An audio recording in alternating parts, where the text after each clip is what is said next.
अस्सलाम वालेकुम स्टूडेंट्स, औज़ु बिल्लाहि मिनश शैतानिर रजीम, बिस्मिल्लाहिर रहमानिर रहीम। वबिशवाली सदरी वयस्सिरली अमरी वाहलुल उक़दतम मिन लिसानी यफ़क़हू क़ौली वबिज़्निल इल्मा वबिज़्निल इल्मा वबिज़निल इल्मा। अच्छा जी, जून 2023 समर 2023 हमारा MSc 2 का पेपर जो है वो आपके सामने स्क्रीन पे आ रहा है जी। एंड आज हम जो है वो इस पे बात करेंगे। मेरी आपसे गुजारिश होगी, ये पेपर अगर आपके पास मौजूद है तो आप खोल लें। मैं इसको व्हाट्सएप ग्रुप पे भी शेयर कर देता हूँ, जो हमारे ग्रुप्स हैं उनमें भी मैं रजिस्ट्रेशन ग्रुप में शेयर कर देता हूँ। अच्छा जी, आज का एजेंडा बड़ा इंपॉर्टेंट है। ये समर 2023 का क्वेश्चन नंबर 1 हम सॉल्व करेंगे, और ये सॉल्व करेंगे हम आईकैप के सॉफ्टवेयर पे। ठीक है जी, आईकैप के सॉफ्टवेयर पे सॉल्व करेंगे, डिस्पाइट द फैक्ट कि आईकैप के सॉफ्टवेयर पे कुछ और चीज़ें पहले सॉल्व हुई हुई हैं, बट स्टिल वी थिंक कि हमें और जो है ना क्या कहते हैं चीज़ हम कर लेते हैं ताकि हमें और आइडिया हो जाए। आज के सेशन का मकसद जो है वो आपको समर 2023 का जो क्वेश्चन नंबर 1 है इसका सोल्यूशन कराना नहीं है। मेन चीज़ है अप्रोच, कि पेपर में आपने काम कैसे करना है। जो प्रीवियस मेरे आपने लेक्चर्स लिए होंगे BFD और परफॉर्मेंस मेजरमेंट के एरिया के, तो वहां भी मैंने ये बात की है कि भाई अप्रोच, सवाल रिपीट नहीं होता, सही है ना, अप्रोच रिपीट होती है। सवाल का जरूरी नहीं है जो सोल्यूशन हम आज बनाए वो एग्जैक्ट रिपीट हो जाए, नहीं नहीं, जो अप्रोच होगी वो बड़ी इंपॉर्टेंट होगी, और यही अप्रोच इंशाल्लाह आपको पेपर में हेल्प करेगी। ठीक है जी। तो हम आज अभी क्वेश्चन नंबर 1A से स्टार्ट करेंगे, जिसमें परफॉर्मेंस मेजरमेंट करनी है 14 मार्क्स की, और आगे भी कोशिश करेंगे, अगर टाइम ने इजाजत दी तो हम आगे पार्ट पे भी इंशाल्लाह जाएंगे। बाकी आगे कासा वर्कशॉप भी आ रहा है सरफरान का मेरा, तो वो भी हम एक्सपेक्ट करेंगे कि आप लोग लाइव अटेंड करें। अच्छा, सवाल पढ़ेंगे, पहले रिक्वायरमेंट पढ़ लेते हैं। Evaluate the performance of MCL for the year ended 31 दिसंबर 2015। हमें परफॉर्मेंस को इवेलुएट करना है। अच्छा, परफॉर्मेंस को इवेलुएट करने के बहुत सारे टूल्स होते हैं, ठीक है, फाइनेंशियल भी होते हैं, नॉन फाइनेंशियल भी होते हैं। तो हम कोशिश करेंगे कि सिनेरियो से कनेक्ट करें, मेन चीज़ है सिनेरियो से कनेक्ट करना हमें। अब आगे के जो पार्ट हैं वो आई गेस सर गुरकान आपको करा देंगे, करा दिए होंगे, उसमें ज़्यादा रेलिवेंट डेटा नहीं है। सवाल पढ़ेंगे। सवाल में क्या कह रहे हैं? सवाल में कह रहे हैं you please carefully read the following instruction. अच्छा, ये इंस्ट्रक्शन आप पढ़ लोगे। क्वेश्चन 1 पे आते हैं। टुडे 3 मार्च 2026, मान लीजिए आज 3 मार्च 2026 है। रीडिंग बहुत तगड़ी होनी चाहिए। बार बार मैं कुछ बातें आपसे करूंगा और मैं एक्सपेक्ट करूंगा वो बातें आपके ध्यान में बैठ जाएं, कि रीडिंग हमारी तगड़ी होनी चाहिए, अंडरस्टैंडिंग हमारी स्ट्रांग होनी चाहिए, एंड रीडिंग हमारी ऐसी होनी चाहिए कि हम साथ साथ कुछ नोट करते जाएं। अच्छा, एक और चीज़ मैं ये आईकैप के सॉफ्टवेयर में सॉल्व करूंगा, तो मैंने आईकैप का सॉफ्टवेयर ऑलरेडी अपने पास जो है वो डाउनलोड करके रखा हुआ है। सही है जी। मेरी स्क्रीन पे आपको नजर आ रहा होगा आईकैप सॉफ्टवेयर, फरवरी 2024 प्रैक्टिस टेस्ट, और ये रही असेसमेंट मास्टर। खैर, ये इतने में खुल्ला सवाल पढ़ते हैं। मुल्तान कम्युनिकेशन लिमिटेड, आप लोग भी अगर साथ साथ सॉफ्टवेयर पे सॉल्व कर लें तो बहुत अच्छी बात है, अगर साथ साथ सॉफ्टवेयर पे सॉल्व कर लेते हैं। अच्छा, क्या कह रहे हैं? Multan communication limited MCL is listed in the Pakistan stock exchange and provide both inbound and outbound calls. अच्छा जी, ये कॉल सेंटर से रिलेटेड हमें लग रहा है। अच्छा, एक और चीज़ ये, सॉरी बीच में इंटरप्शन थोड़ी सी है, कि मैं ये करूँगा कि सॉफ्टवेयर पूरा खोल लेता हूँ ना। MSc 2 का सॉफ्टवेयर विंटर 2022 तक है, समर 23 डेमो में अवेलेबल नहीं है, बट चलें कोई बात नहीं, हम कोई एक विंडो खोल लेते हैं। ठीक है ना, हम ये वाली विंडो खोल लेते हैं, MSc 2 डेमो। पासवर्ड ये रहा जी, MSc 2 $123। कॉपी पेस्ट कर लेते हैं, ये सारा वेबसाइट में मौजूद है। अच्छा, तो इन मीन वाले हमारा सॉफ्टवेयर भी खुल गया है जी। आप लोगों से भी गुजारिश है, जो लोग लाइव में हैं और इनफैक्ट जो लोग रिकॉर्डिंग भी फॉलो कर रहे हैं, अगर आप सॉफ्टवेयर पे करना चाहें तो वेल एंड गुड यार, अच्छा है, सॉफ्टवेयर की प्रैक्टिस हाथ के हाथ हो जाएगी। इवन तो और भी क्वेश्चन मौजूद हैं जो हमारे पोर्टल पे मौजूद है, जिस पर हमने सॉफ्टवेयर पे प्रैक्टिस करवाई है। खैर, अच्छा, चलें जी, ये खोल लिया। अच्छा, इसको हम ये करते हैं कि इसकी अलाइनमेंट सही कर लेते हैं। इसको लेफ्ट हैंड पे वो कर दिया, और इस पेज को भी थोड़ा सा हम ऐसे कर लेते हैं कि आपको पेपर में दुश्वारी ना हो। ये स्क्रीन थोड़ी सी बड़ी हो जाएगी यहाँ से, जितनी बड़ी स्क्रीन होगी उतना पेपर में आसानी होगी आपको। इसको थोड़ा सा और इधर कर दिया हमने, तो ये स्क्रीन और इस तरफ उसकी, इवन तो ये पेपर कोई और सा खुला हुआ है, 2022 का खुला हुआ है, मगर हम जो है वो इसको 2023 के लिए इस्तेमाल करें, 2023 के लिए इस्तेमाल करें। ठीक है जी, समर 2023 के लिए इस्तेमाल करें। अच्छा, ठीक है जी।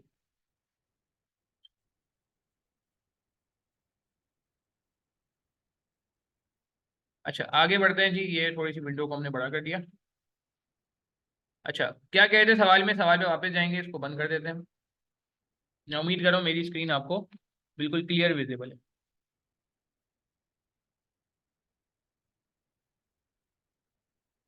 अच्छा जी, तो हमने सवाल पढ़ रहे हैं। Multan communication MCL is listed in Pakistan stock exchange and provide both inbound and outbound call center services to a range of client globally.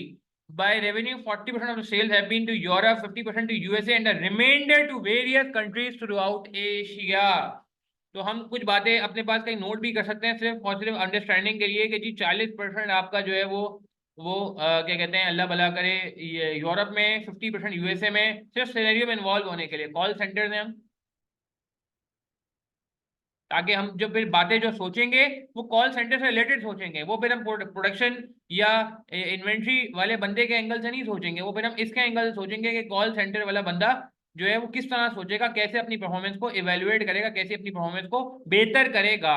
तो क्या कहा जी, अच्छा हमें ये पीडीएफ पे खोलना पड़ रहा है, तो हम क्या क्या नोट करें। इन्होंने कहा जी 40% रेवेन्यू आता है, सेल होती है यूरोप को, 50% यूएसए को, remainder throughout Asia. 40% sales का ब्रेकअप इन्होंने हमें दिया है। ऐसे ही हम सिर्फ सिनेरियो में इन्वॉल्व होने की कोशिश कर रहे हैं।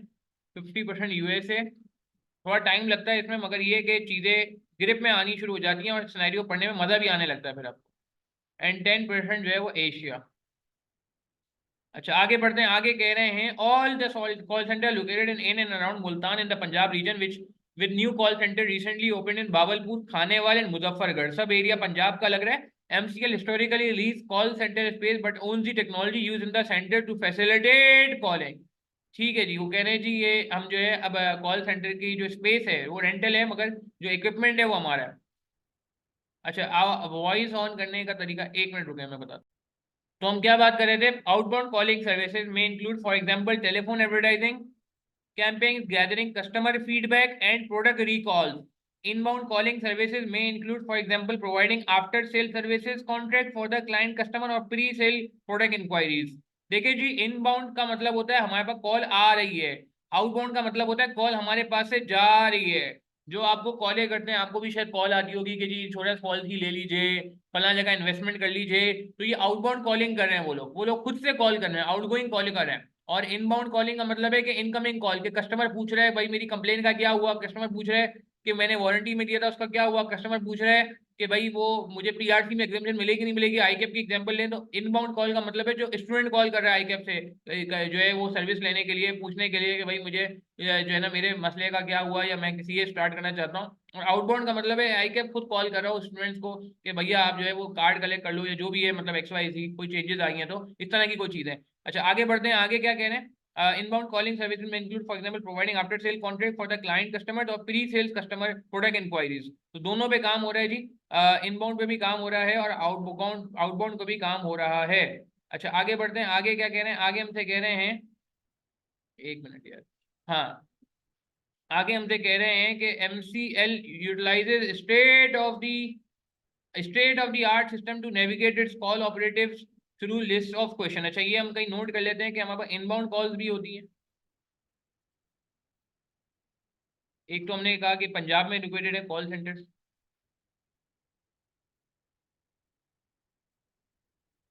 और फिर हमने कहा कि जी इनबाउंड कॉल एक्टिविटीज भी होती हैं, इनबाउंड प्लस आउटबाउंड,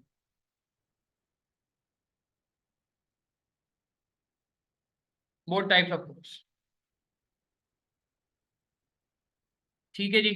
अच्छा और हम क्या कह रहे थे, आगे हमसे कह रहे हैं कि ठीक है जी, state of the art system लगाया था, question adapt according to earlier answer to provide more relevant interaction with caller. The call centre also follow up using various means of communication including email and social media messaging service.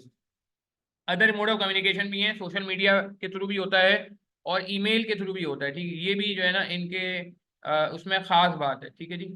अच्छा मुझे confirm करते हैं सबको voice आ रही है ना, जिनको voice का इशू था अभी सबको क्लियर है। अमजद साहब आपको मैसेज आया हुआ था, मुझे चैट के थ्रू कंफर्म करते हैं कि everyone is now okay with the voice, there is no voice issue right now. Yes कर दें अगर मैसेज चैट के थ्रू। ठीक है अमजद साहब आपको आ रही है, जिनको ठीक हो गया है। चले thank you thank you thank you best, thank you very much, thank you Amjad Zulfiqar. अच्छा आगे चलते हैं जी, call centre. Thank you Shabur Rahman, Arjumand, Asif Raza, Yasin, thank you very much यार। अच्छा जी आगे चलते हैं, आप लोग का भी आगे मुझे फीडबैक चाहिए होगा।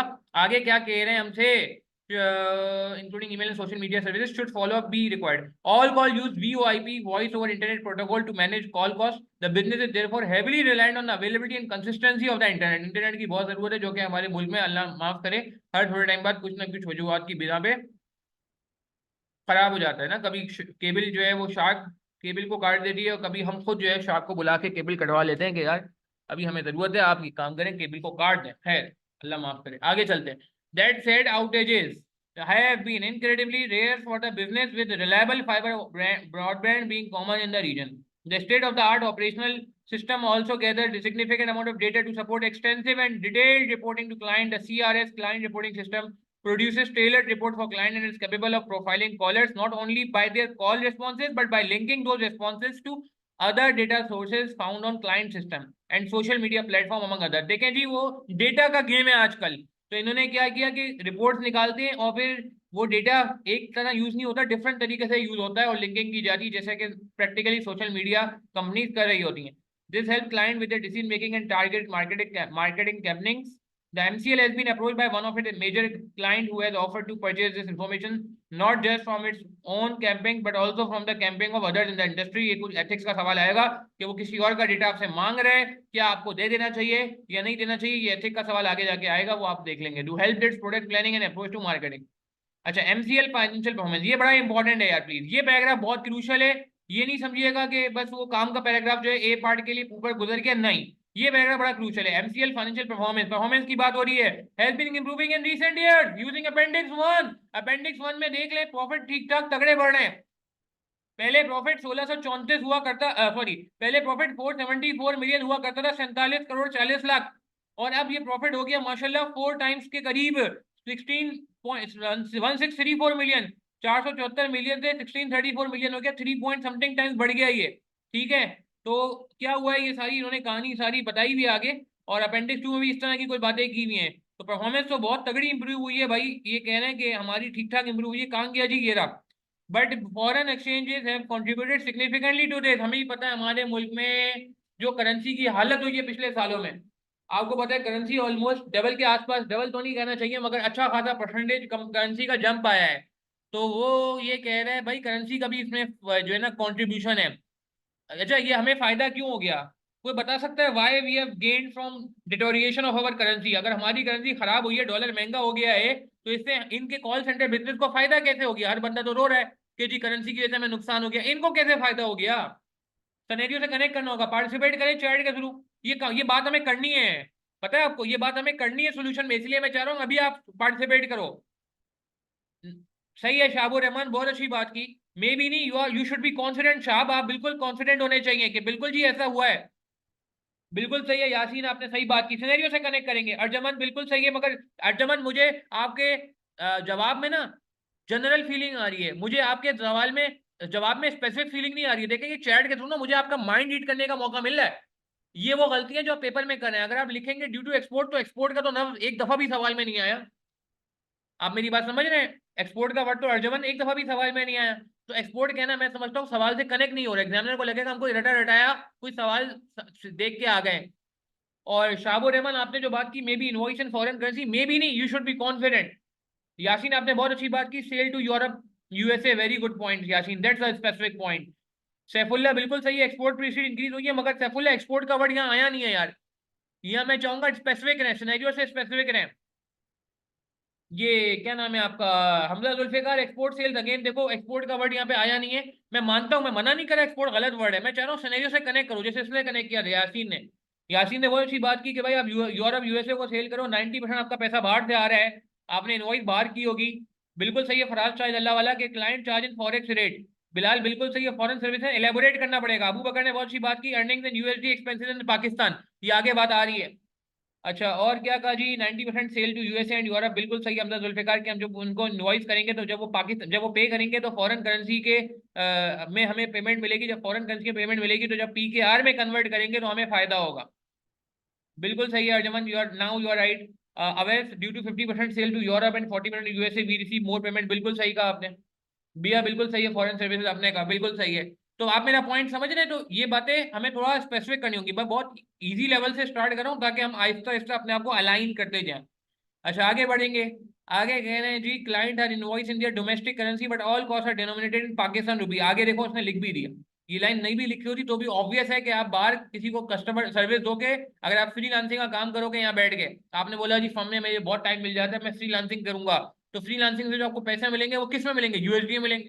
क्या ख्याल है? तो ये तो ऑब्वियस है। अच्छा, ड्यू टू कोविड-19 पेंडेमिक कॉल्स, अच्छा एक और बात, फाइनेंशियल परफॉर्मेंस बहुत इंप्रूव हुई है जी। फाइनेंशियल परफॉर्मेंस इंप्रूव हुई है ड्रेस्टिकली।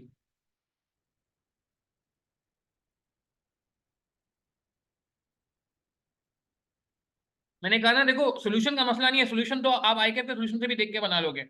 मेरा काम है यहाँ पे आपकी अप्रोच को ठीक करने की कोशिश करना। ठीक है। अच्छा, financial performance improve drastically, one of the reason is exchange rate changes, deterioration, invoice in foreign currency, invoice in foreign currency, therefore ये भी सोल्यूशन शुरू नहीं हुआ है, ये सिर्फ बैकग्राउंड बन रहा है। therefore will receive more amount in case of conversion।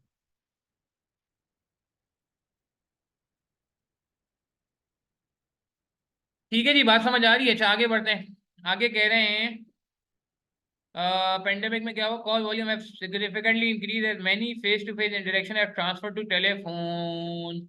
बिल्कुल सही है जी। एक रीजन इसमें जो आ रहा है वो ये आ रहा है, दूसरा रीजन आया कोविड-19। कोविड-19 less face to face interaction. लोग कहते हैं कॉल ही कर लो भाई, और वीडियो कॉल वगैरह का जमाना आ गया है, जूम वगैरह आपके सामने है। ठीक है, कितना जूम ने हमारी जिंदगी को चेंज कर लिया आज। ठीक यार, ये कोविड नहीं तो अल्लाह माफ करे, हमारी आज MS2 की क्लास भी फिजिकल की जगह ऑनलाइन करवा दी ना यार, वरना ही फिजिकल क्लास होती है। तो इट्स अ सेपरेट टॉपिक। चले आगे बढ़ते हैं। आगे क्या कह रहे हैं जी, तो calls less face to face तो इंक्रीज कॉल्स। ठीक है जी। अच्छा आगे चलते हैं। नेक्स्ट हमसे क्या कह रहे हैं भाई, नेक्स्ट हमसे कह रहे हैं, जरा चेक कर लेते हैं क्या कह रहे हैं हमसे। आगे हमसे कह रहे हैं कि अपेंडिक्स 2 में ये डेटा आ रहा है जी। The call centre industry has detected new entrant increase comparative pressure as a result, MCL has relatively low staff turnover compare to industry average. वो कह रहे हैं स्टाफ टर्नओवर हमारा कम है जी, लो स्टाफ टर्नओवर कह रहे हैं। ये बात सच है या नहीं है, कितनी सच है इसको देख लेते हैं। आगे कह रहे हैं which has contributed to its success as call satisfaction ratings are relatively high, inflation is high at 25% per annum in 20x5 reflecting a post pandemic bounce and global energy prices। अच्छा ये बड़ी इंपॉर्टेंट बात है। देखें जो इस तरह की बातें होंगी ना नंबर्स वाली, आप देखें ना पूरे सवाल में अब जाके नंबर वाली बात आई है। ऊपर से लेके नीचे तक कोई नंबर वाली बात ही नहीं थी, सिर्फ ये 40 50 और 10 थी, वो मैंने पहले लिख ली। नंबर वाली बात बड़ी क्रूशियल होगी, क्योंकि नंबर्स बहुत एग्जामिनर कंजूसी से देगा, बहुत लिमिटेड देगा। नॉन फाइनेंशियल डेटा बहुत ज्यादा देगा, फाइनेंशियल डेटा एग्जामिनर बहुत कम देगा। तो आपकी बहुत ही तेज आई होनी चाहिए, बहुत ही तेज नजर होनी चाहिए। जहां भी आपको फाइनेंशियल डेटा अंदर आएगा आप कहीं डॉक्यूमेंट कर लेंगे, रिकॉर्ड कर लेंगे। जैसे इन्फ्लेशन आ गया 25% पर एनम 20x5 प्रीवियस है। इन्फ्लेशन का रेट कितना कह रहे हैं?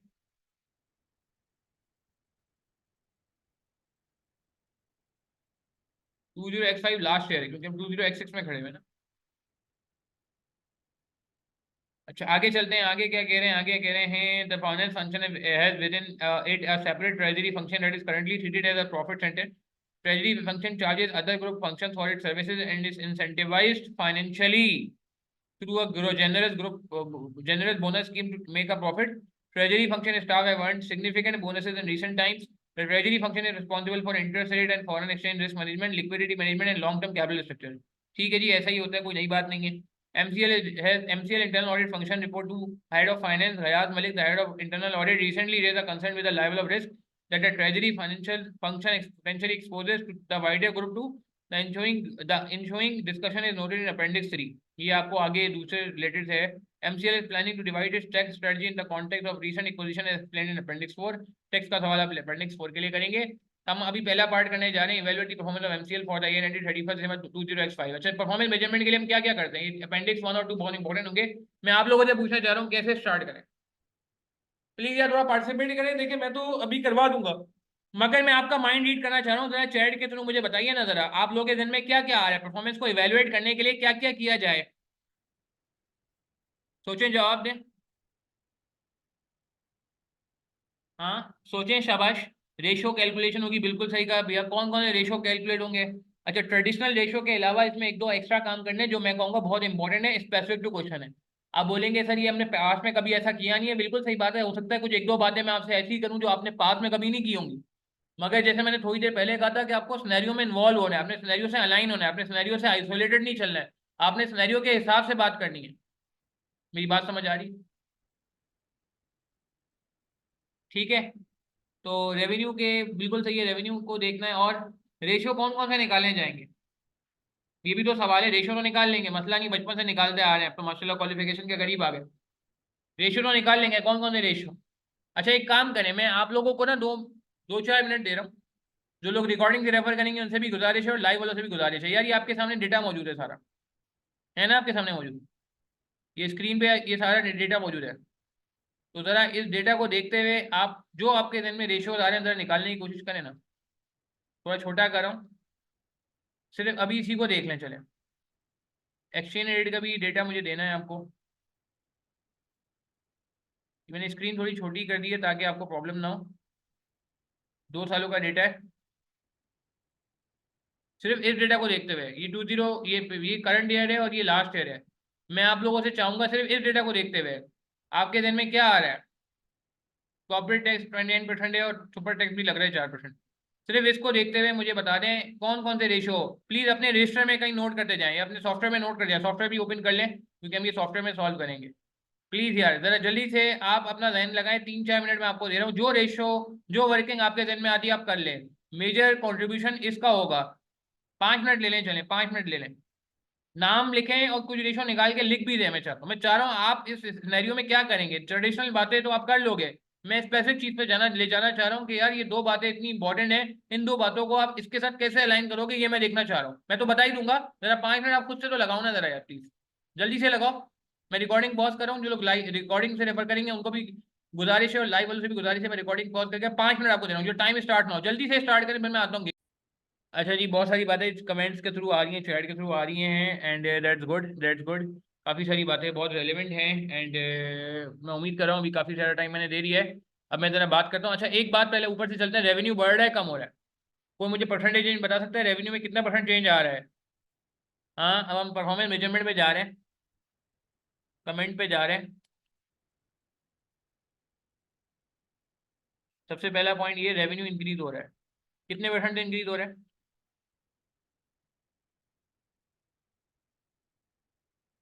46%, 45%, 46%, 46% कर लेते हैं।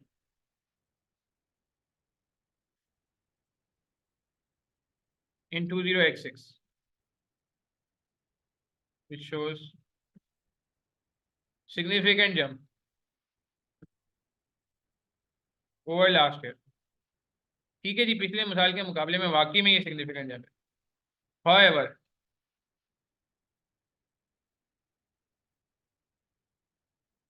we need to consider the reasons for changes in revenue for realistic performance measurement। मेरी बात समझ आ रही है? पेपर में आपको इस तरह से वो करना होगा, ड्राफ्ट करना होगा कि भैया हमें इसके रीजन पता होने चाहिए। सही है, मैं बाकी चीज़ों पे बिल्कुल बात करूंगा, staff cost, cost of sale, revenue, ये वो सब चीज़ बात करूंगा, मगर पहले मैं रेवेन्यू को निपटा लूँ।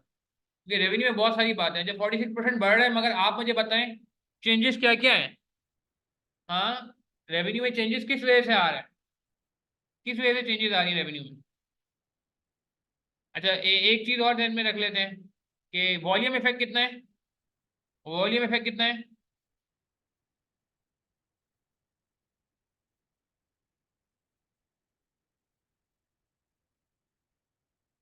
हाँ, वॉल्यूम इफेक्ट निकाल सकते हैं सेल्स में। मतलब कॉल्स का डेटा नेक्स्ट नेक्स्ट नेक्स्ट में दिया हुआ है, वो भी निकाल लेते हैं जरा। कॉल्स 1360 हुआ करती थी और अब 1433.2 हो रही है। 1360.2 पहले हुआ करती थी, 1433.2 मिलियन से बात हो रही है। इधर परसेंटेज निकालें। क्या मैं ऐसे कह सकता हूँ, आप लोगों ने बचपन में पढ़ा है कि यार एक प्राइस चेंज होता है और एक वॉल्यूम चेंज होता है, एग्री करेंगे? एक प्राइस चेंज होता है और एक वॉल्यूम चेंज होता है, बचपन से सुनते आ रहे हैं। बीएफडी में भी पढ़ा होगा आपने यार। तो पहले हम वॉल्यूम चेंज निकालें जो कि बहुत सिंपल है, और फिर हम प्राइस चेंज में बात करते हैं। तो वॉल्यूम चेंज कितना है? हाँ, वॉल्यूम चेंज कितना है? वॉल्यूम चेंज है new minus hold divide by hold कर लो। अगर आप कितने परसेंट आ रहा है? 1433.2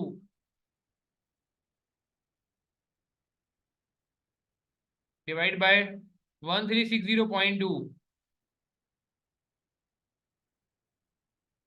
-1, 5% वॉल्यूम आ रहा है। हाँ 5%, इन 5.3 आ रहा है।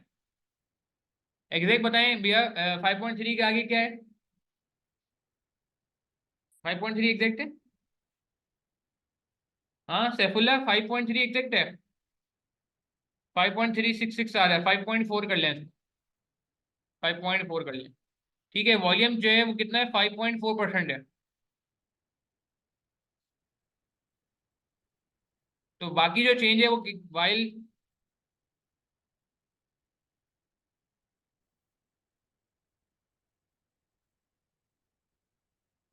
वाइल रिमेनिंग 41.4, 41.4 कितना बनेगा? 41.6।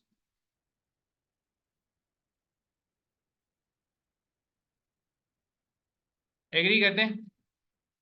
एग्री करते हैं?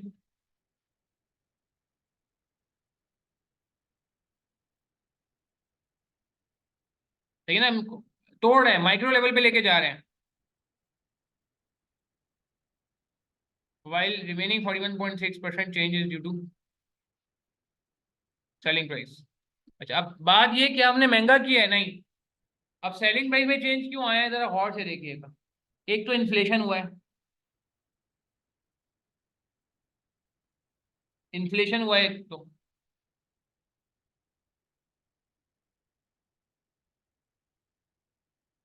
अच्छा एक सवाल का जवाब दें, कौन सा चेंज ज्यादा हेल्दी होता है? एक बिजनेस का वॉल्यूम इफेक्ट ज्यादा होना चाहिए या प्राइस इफेक्ट ज्यादा होना चाहिए? आपस की बात है। वैसे वैसे एक बिजनेस के गोइंग कंसर्न के लिए, एक बिजनेस की कंटिन्यूटी के लिए, एक बिजनेस की परफॉर्मेंस के लिए, अगर मैं आपसे पूछूं कि यार सेल्स, ये प्राइस चेंज ज्यादा क्रूशल होता है या वॉल्यूम चेंज ज्यादा क्रूशल होता है, क्योंकि ये मुझे कमेंट में यूज करना है, मैं आपसे पूछना चाह रहा हूँ। अपनी अक्ल हमें इस्तेमाल करनी है। सही कह रहे हैं शाबुर रहमान, सही कह रहे हैं हमजा जुल्फिकार, सही कह रहे हैं बिया, सही कह रहे हैं अर्जमान, सही कह रहे हैं आसिफ रजा, सही कह रहे हैं सैफुल्ला, सही कह रहे हैं असमान आज। देखेंगे ये सारी बातें मैं आपसे आज इसलिए कर रहा हूँ, ये सारी बातें आपको पता है, मगर पता नहीं क्यों जब हम पेपर में बैठते हैं ना तो हमारा दिमाग उस लेवल का नहीं चल पाता। मैं अभी बहुत सारी बातें आपसे करूंगा जो शायद आपने अभी सोची नहीं है, मगर आप सोच लेंगे। मैं ध्यान दूंगा तो सोच लेंगे, मगर अभी जब मैंने आपको 5-10 मिनट दिए ना शायद आप सोच नहीं पाए हो। ठीक है ना। तो वॉल्यूम चेंज हमारा जो है ना 5.4% है, जो जेन्युइन चेंज है वो 5.4% है। इसको भी मैं थोड़ा एक्सप्लेन भी करूंगा, मैं चाह रहा हूँ थोड़ा स्टैट सामने आ जाए। मगर प्राइस चेंज भी बहरहाल ठीक है, जरूरी होता है, मगर ज्यादा जो हेल्दी चेंज होता है ना, जो बिजनेस को वाकई रिफ्लेक्ट करता है, वो वॉल्यूम चेंज रिफ्लेक्ट करता है। ठीक है ना, बिल्कुल सही कह रहे हैं हमजा जुल्फिकार। प्राइस बढ़ना लॉन्ग टर्म में नुकसानदेह भी हो सकता है। अगर आपने जानबूझ के प्राइस बढ़ा दी तो आगे जाके हो सकता है वॉल्यूम कम हो जाए और प्राइस के और भी चेंजेस हो सकते हैं, जो कि इस सिनेरियो में तो खैर वो वाली बात नहीं होगी कि प्राइस की वजह से वॉल्यूम चेंज हो जाए, मगर यहाँ पे कोई और फैक्टर है। मगर बात ये है कि आपको बड़ा रियलिस्टिक कमेंट करना होगा। ठीक है। अच्छा आगे बढ़ते हैं। तो प्राइस चेंज हमने निकाल लिया 5.4% है, वॉल्यूम चेंज हमने निकाला जी जो है वो क्या कहते हैं, आपका अल्लाह भला करे, ये 41.6% है। दोनों को ऐड करेंगे तो कितना बन जाता है?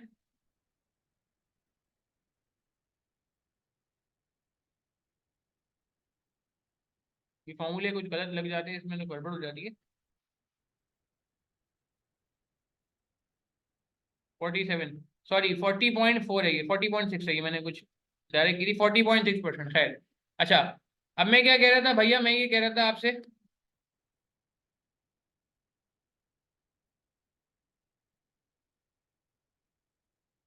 अच्छा मैं क्या कह रहा था, प्राइस चेंज के पीछे रीजन क्या है?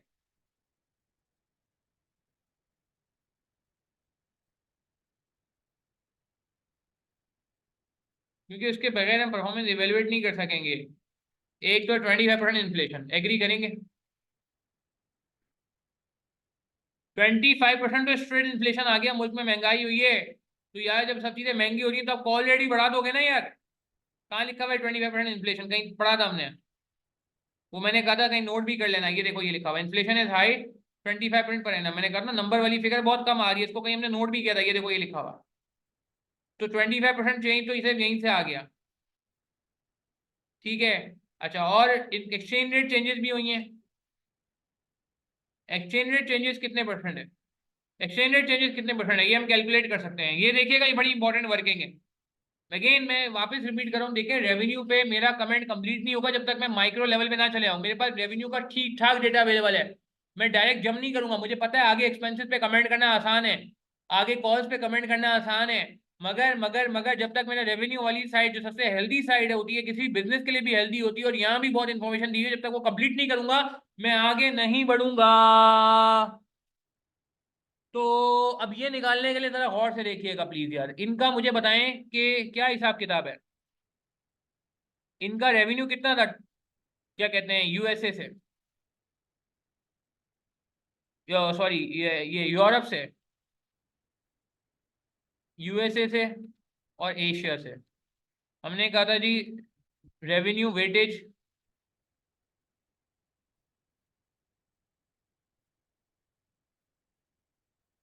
50%, 40%, 10%, ऐसा ही था भाई, 50 40 10 था।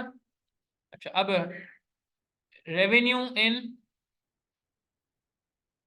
20x5, अगर मैं वॉल्यूम चेंज देखना चाहूँ,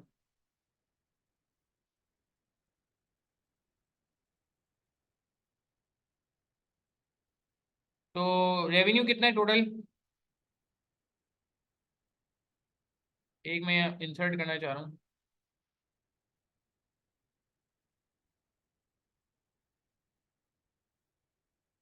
इंसर्ट नहीं हो रहा, अच्छा भाई नहीं हो रहा, कोई बात नहीं।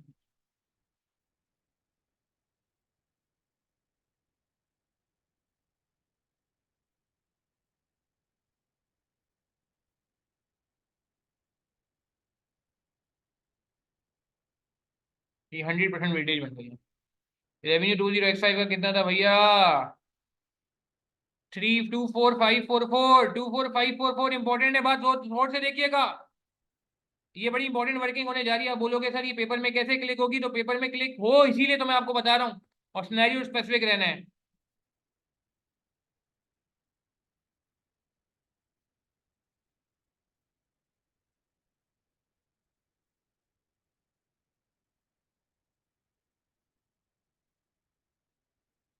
एक्सेल का फॉर्मूला ये लगा देते हैं, देखिएगा प्लीज, ये रेवेन्यू का ब्रेकअप आ गया, सही है। इसमें एक्सचेंज रेट चेंजेस कितने हुए हैं,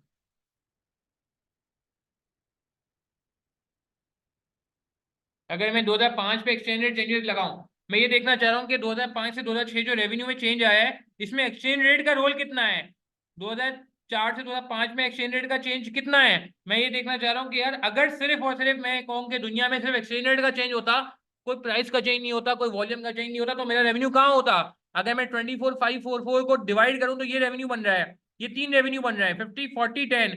अगर मैं इसको एक्सचेंज रेट के हिसाब से एडजस्ट करूँ, एक्सचेंज रेट एडजस्टमेंट करूँ इसकी, तो इसमें एक्सचेंज रेट एडजस्टमेंट क्या होगी, इसमें एक्सचेंज रेट एडजस्टमेंट क्या होगी, एक्सचेंज रेट क्या हो गया, यूएस यूरोप का एक्सचेंज रेट जो है 235,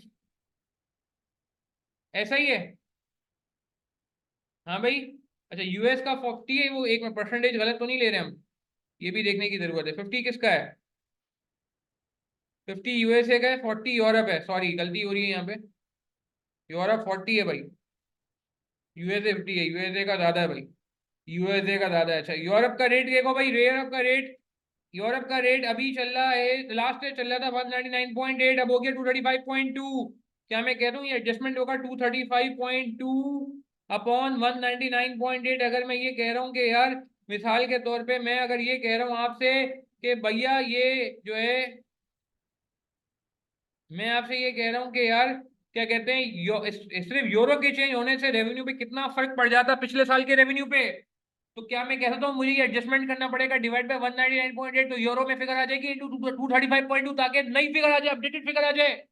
आपको ये एडजस्टमेंट समझ आ रहा है मैं क्या लिख रहा हूँ, 235.2 डिवाइड बाय 199.8, मैं अब इसको मल्टीप्लाई करूंगा, 235.2 डिवाइड बाय 199.8, तो मेरे पास एक आ जाएगा, क्या कहते हैं, in exchange rate adjusted revenue, revenue adjusted revenue for 20x6, 2006 का एडजस्टेड रेवेन्यू आ जाएगा कि 2006 में अगर मैं एक्सचेंज रेट की एडजस्टमेंट मार दूं तो मेरा रेवेन्यू ये हो जाना चाहिए। अब मेरी बात समझ आ रही है, 11615 हो जाना चाहिए। इसी तरह एक्सचेंज रेट एडजस्टमेंट ये यूएसए में कितना होगा, यूएसए में डॉलर का रेट 202 हुआ करता था, 231 हो गया। तो ये एडजस्टमेंट यहाँ पे होगा,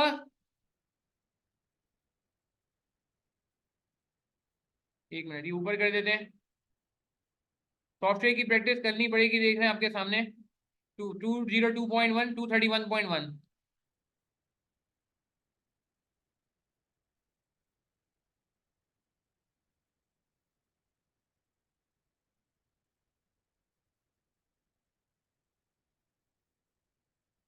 ठीक है जी। तो चेंज कितना आ रहा है, चेंज इन रेवेन्यू कितना है, इंक्रीज इन रेवेन्यू। ये बात समझ आ रही है? नहीं, हम 2006 से काम कर रहे हैं ना। 2005 की सेल 35817 नहीं है मेरे ख्याल से। ओह सॉरी, 20x4 की सेल। सॉरी, हम बेस से स्टार्ट करना है ना, दिस इज रॉन्ग। मैं समझा वो, हमें बेस से स्टार्ट करना है।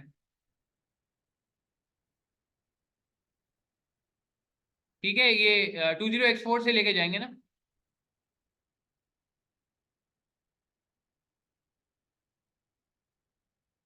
सही है। ये 20x5, 20x6 तो अभी आया ही नहीं है, सॉरी। 20x6 तो अभी आया ही नहीं है। इंक्रीज इन रेवेन्यू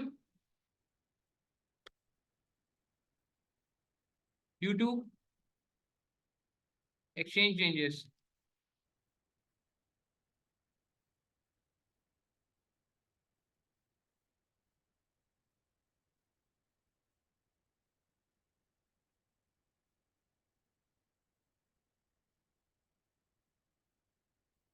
आपको ये बात समझ आ रही है? एशिया में हम एज्यूम करेंगे सेम।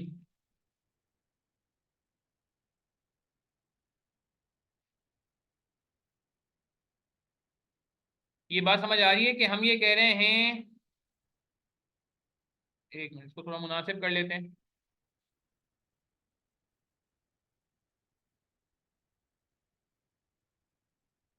आपको ये बात समझ आ रही है कि रेवेन्यू 9818 है लास्ट टाइम का, जरा गौर से देखिएगा। 9818 रेवेन्यू है, 24544 जो 2004 का रेवेन्यू था, उसका 40% 9818। अगर मैं कहूँ कि सिर्फ और सिर्फ एक्सचेंज रेट का चेंज हुआ है और कुछ चेंज ही नहीं हुआ, तो एक्सचेंज रेट के चेंज की वजह से जो रेवेन्यू में चेंज आएगा वो ये होगा 1798। मैं ये कहना चाह रहा हूँ कि अगर दुनिया में और कोई चेंज ही नहीं होता, तो तो तो एक्सचेंज रेट के चेंज की वजह से इनका रेवेन्यू जो चेंज होता 1798 होता। अगर एक्सचेंज रेट के अलावा कोई चेंज ही नहीं होता, तो एक्सचेंज रेट की वजह से जो प्योर खालिस एक्सचेंज रेट का चेंज है वो 1761 है। यानी कि टोटल जो रेवेन्यू में चेंज आ रहा है, रेवेन्यू में जो टोटल चेंज आ रहा है, इसकी वजह से वो है 358854। और अगर मैं परसेंटेज तो निकालना चाहूं, इंक्रीज इन रेवेन्यू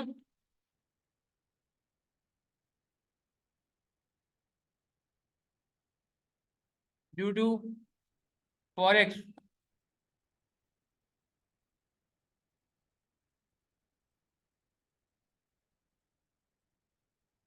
14.5%। 14.5%, मेरी बात समझ आ रही? प्लीज देखें, मुझे बताएं ये क्लियर है पॉइंट? ये वर्किंग आपके मेन कैलकुलेशन का पार्ट बननी चाहिए, वरना एग्जामिनर को पता नहीं चलेगा। ये देखें, ये वर्किंग क्लियर हो रही है आपको?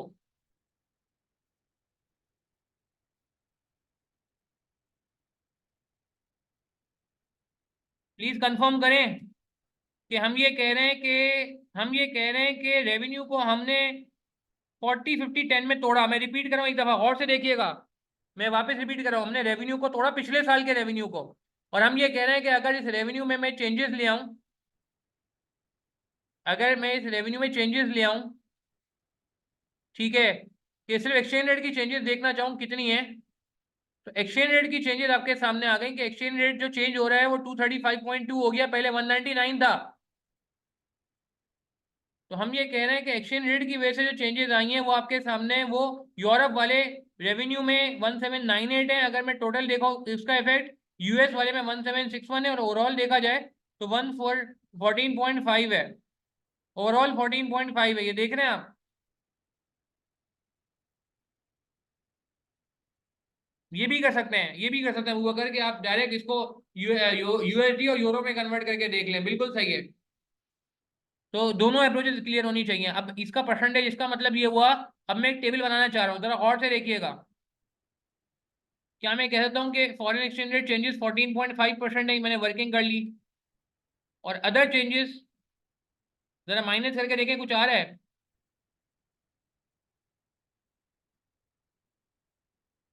अदर चेंजेस कितनी बन रही हैं? जरा माइनस करेंगे।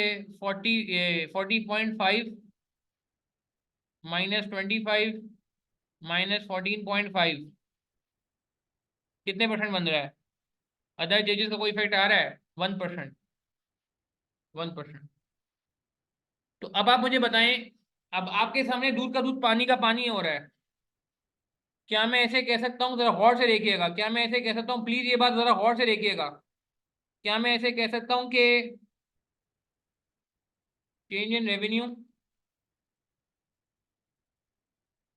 46%,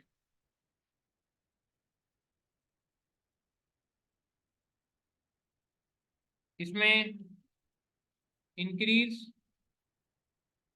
ड्यू टू वॉल्यूम कितने परसेंट निकाला हमने? समरी बनाना चाह रहा हूँ मैं, फिर कमेंट पे आऊंगा, बस मैं समरी बनाना चाह रहा हूँ, फिर मैं कमेंट पे आऊंगा। 5.4%, एक समरी बनाना चाह रहे हैं।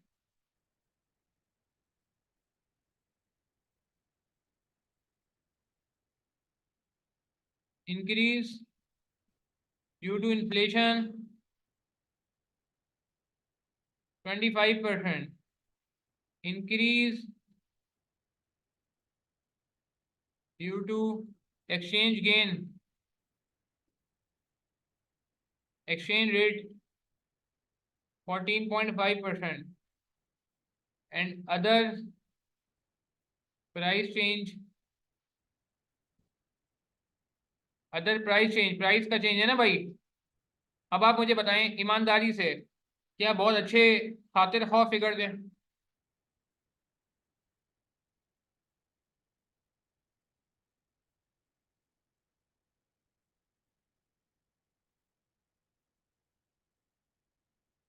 हम्म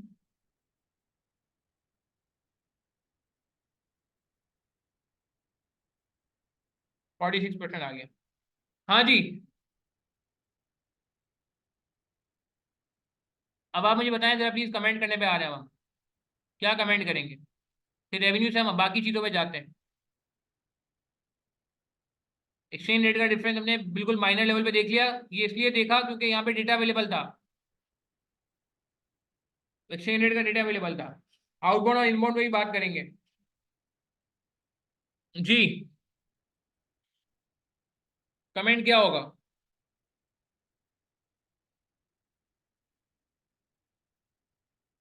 increase in revenue,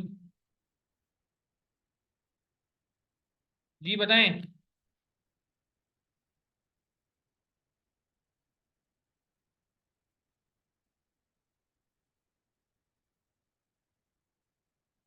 increase in revenue by 46% is largely boosted by inflation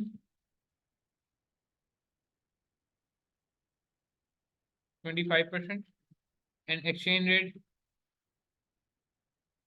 fluctuations। तो ये बताइए, कंट्रोलेबल एलिमेंट्स हैं या uncontrollable elements that are considered uncontrollable? मेरी बात समझ आ रही है? एंड मे नॉट नेसेसरली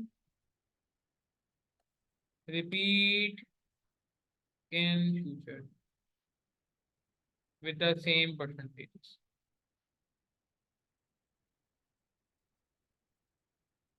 ये कमेंट समझ आ रहा है जी कि आपका 46% रेवेन्यू बूस्ट हो रहा है ज्यादातर इन्फ्लेशन और एक्सचेंज रेट फ्लक्चुएशन से, जो कि लार्जली हम कहते हैं अनकंट्रोलेबल है। इन्फ्लेशन हो रही है, हमारा कोई इख्तियार नहीं है, मजे आ रहे हैं, सबके पैसे बढ़ रहे हैं, हमारे भी पैसे बढ़ रहे हैं। इन्फ्लेशन होती है, सबकी सैलरी बढ़ रही है, हमारी सैलरी बढ़ रही है।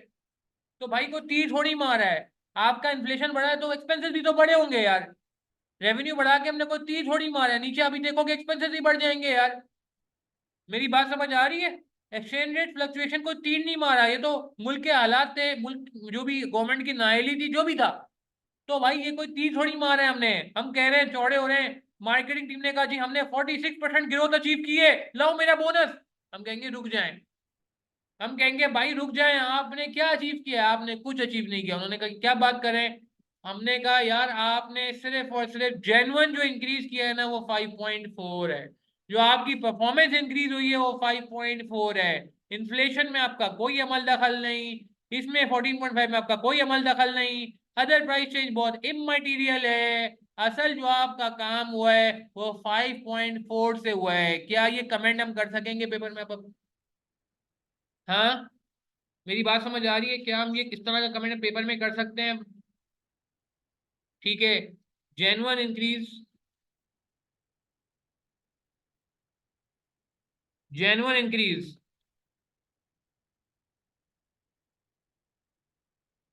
In revenue comes from volumetric effect,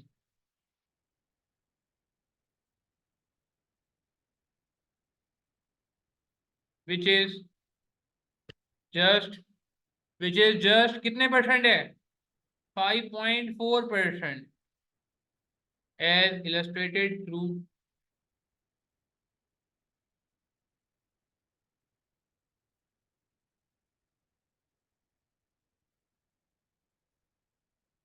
क्या ये बात समझ आई?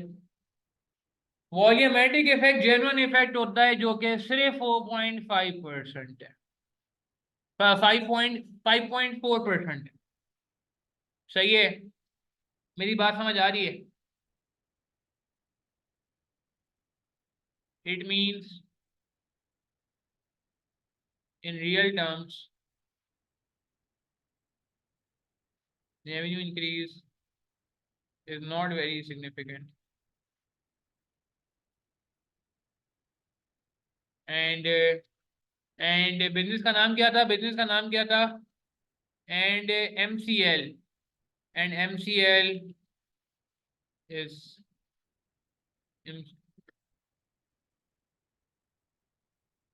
needs to क्या करना पड़ेगा? अच्छा, ये क्यों हुआ है ऐसा? ये क्यों हुआ है? क्योंकि 3 नए कॉल सेंटर भी आ गए। मे बी ड्यू टू, याद है कहीं लिखा था, पढ़ा था, सिनेरियो से कनेक्ट करना है। अब रीजन क्या है? इतने अच्छे हालात के बावजूद भी भाई, वो ये देखो लिखा हुआ है 3 नए कॉल सेंटर आ गए थे, कहीं लिखा हुआ था।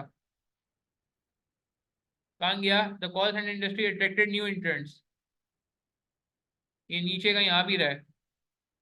कॉल सेंटर्स जो हैं वो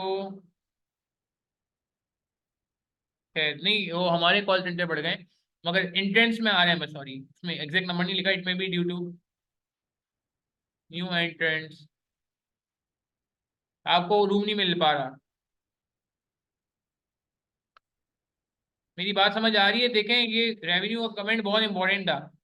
अच्छा, आगे बढ़ेंगे। अपेंडिक्स 2 में कहीं आ रही है बात, अपेंडिक्स 1 में भी आ रही है। अच्छा, अब आगे और एक, अच्छा कुछ और अब रेशियो निकाल लेते हैं। रेशियो, रेवेन्यू मिक्स सेम है या अलग अलग है?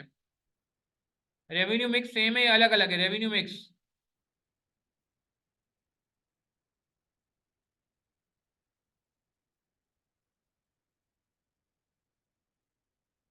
रेवेन्यू मिक्स में ये हुआ है इनबाउंड कॉल बढ़ गया है। कॉस्ट पे भी आते हैं।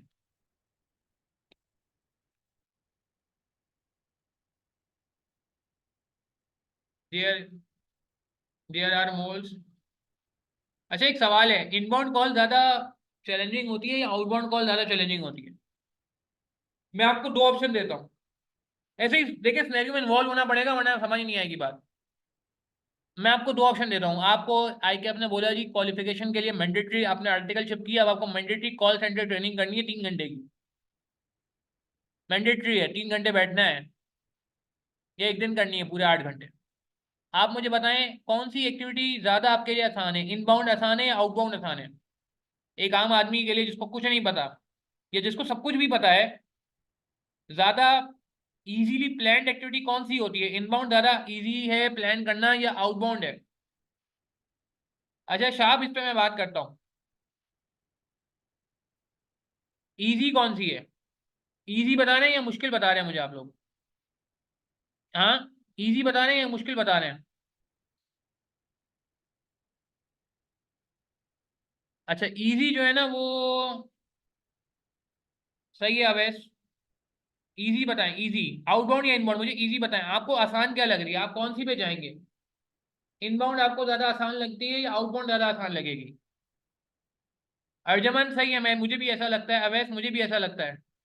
बिया आपने क्या लिखा है? आपने लिखा है आपका भी सही है, मैं मुझे भी ऐसा ही लगता है। ठीक है, अबू बकर नहीं, मेरा दो डिफरेंट पॉइंट ऑफ व्यू है। सैफुल्ला मुझे भी ऐसा ही लगता है, आसिफुल्ला मुझे भी ऐसा ही लगता है जो आपको लगता है। मगर कुछ लोग यहाँ से डिफरेंट भी आ रहे हैं। अच्छा देखो यार, इनबाउंड का मतलब है कि यार इनबाउंड में ना कस्टमर फ्रस्ट्रेटेड होगा, या कस्टमर की रिक्वायरमेंट को हमें समझना होगा, या कस्टमर को हमें सेटिस्फाई ज्यादा करना होगा, या ये कह सकते हैं कि उसमें शायद हमसे रिलेटेड काम ना हो, हम तो सिर्फ लाइजन है ना। इनबाउंड का मतलब क्या था कि कंप्लेन आ गई, वारंटी क्लेम, इंक्वायरी, इंफॉर्मेशन, हर तरह का बंदा होगा उसमें।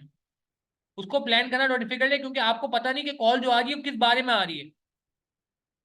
वो ठीक है, आप यूफोन की हेल्पलाइन कॉल करते हो या जैज मोबिलिंग की हेल्पलाइन कॉल करते हो, पूछता है पैकेजेस की मालूमात हासिल करनी है तो एक मिलाएं। हाँ, न्यू कनेक्शन की मालूमात हासिल करनी है दो मिलाएं। मैं मिसाल दे रहा हूँ, मुझे एग्जैक्ट नंबर तो याद नहीं। ऑफर्स के बारे में मालूमात करना है तो तीन मिलाएं। हाँ, ऐसी कुछ आवाज आ रही होती ना। मगर आपको पता है आप क्या करते हैं, उल्टा सीधा जो आपको समझ आता है आप दबा देते हैं। आप कहते हैं यार बात हो जाए बस। आप मेरी बात समझ रहे हैं? तो वो तो बेचारा वही समझ के बैठा है कि आपको पैकेज की इन्फॉर्मेशन चाहिए, और पता चला आपने तो अपना लेट से सिम ब्लॉक करानी है, या आपको कोई और मसला है। आप पॉइंट समझ रहे हैं? तो inbound are usually difficult to tackle universally. Outbound में फिर भी ये है कि यार आपको पता है स्क्रिप्ट आपके सामने है, स्क्रिप्ट आपके सामने, नंबर आपके सामने, आपको पता है आपको क्या बोलना है। और अक्सर ऐसा होता है यार, आप मतलब कोई मुझे मुझे मुझे कोई कॉल आती है, मैं तो बस सुनता हूँ कि जी फला इंश्योरेंस कंपनी से कॉल है, मैं तो कहता हूँ thank you very much, I am not interested, call वहीं कट जाती है। सामने वाले का काम भी आसान हो गया ना यार। सामने वाले का काम भी आसान हो गया, उसने बोला यार एक मिनट दो मिनट में एक्सप्लेन करता हूँ, बंदा इंटरेस्टेड ही नहीं है तो बात खत्म हो गई, 10 सेकंड में कॉल खत्म हो गई। ऐसा हुआ है कभी आपके साथ कि आपने कभी सुना हो कि फला जगह से कॉल है, आपने कहा thank you I am not interested? कुछ लोग तो अल्लाह माफ करे कुछ बोलते भी नहीं है, डायरेक्ट कॉल कैंसिल कर देते हैं। तो खैर, तो आउटबाउंड आई थिंक स्क्रिप्टेड होती है, प्लान्ड होती है, ठीक है, पर कन्वर्ट करना डिफिकल्ट होता है। मगर एक कॉल सेंटर एजेंट जिसका काम सिर्फ कॉले करना है और कोई काम ही नहीं है उसका, तो उसके एंगल से देखा जाए तो आई थिंक मेरे ख्याल से थोड़ी ज्यादा आसान होती है। चाहे हो क्या रहा है, मैं इतनी सारी बातें इसलिए कर रहा, आउटबाउंड का रेशियो कम हो रहा है और इनबाउंड का रेशियो बढ़ रहा है। तो ये एक थोड़ी सी अलार्मिंग बात है। देयर आर मोर इनबाउंड, या ये कह लें कि ratio of inbound calls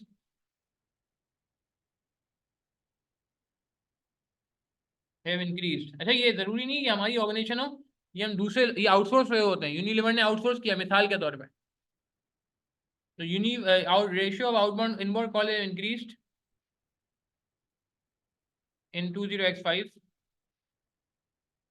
while outbound calls have decreased.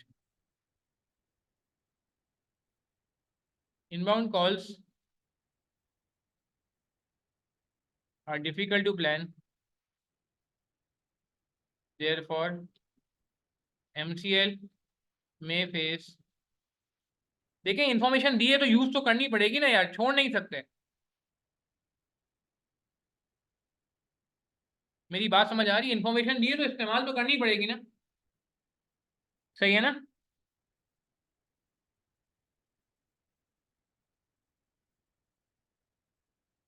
Staff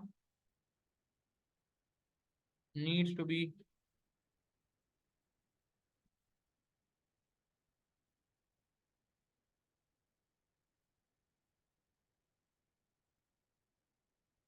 to ensure quality and hence preserve profitability। Quality का तो असल गेम है। प्रॉफिटेबिलिटी प्रिजर्व करनी है तो क्वालिटी बचानी पड़ेगी। प्रॉफिटेबिलिटी प्रिजर्व करनी है तो क्वालिटी बचानी पड़ेगी। रेवेन्यू मिक्स पे हमने बात कर ली, बड़ा इंपॉर्टेंट पॉइंट था। अच्छा, एक और बड़ा अच्छा रेशियो होता है जो मैं कहता हूँ आपको आना चाहिए, जो हमने पास में कुछ सवालों में किया भी है मगर ज्यादा नहीं किया, कुछ सवालों में किया है। ये स्टाफ दिया हुआ है, याद करें, एक आध दफा हमने शायद MSc2 के पास पेपर में या कहीं ICW की किट के हमारे जो नॉर्मल लेक्चर्स हैं अगर आपने पूरे लिए हैं, तो एक रेशियो होता है रेवेन्यू पर एम्प्लॉय। नाम सुना है आपने कभी? देखें, रेवेन्यू पर पोस्टमार्टम करते हैं क्योंकि रेवेन्यू आपका स्कोरिंग एरिया है, अच्छे खासे वक्त ने रेवेन्यू पे रखे होंगे। रेवेन्यू पर एम्प्लॉय, रेवेन्यू पर स्टाफ, ये रेशियो सुना है कभी आपने? हाँ भाई, निकाल सकते हैं। 20x4, 20x5।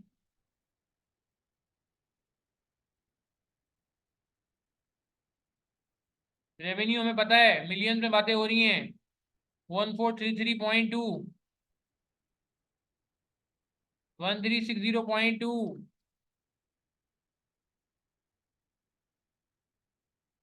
स्टाफ 14625 है, तो ये उल्टा हो गया।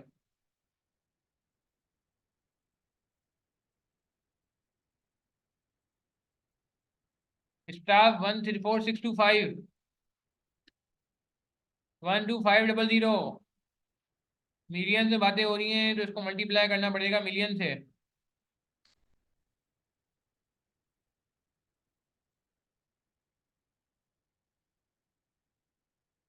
हाँ भाई,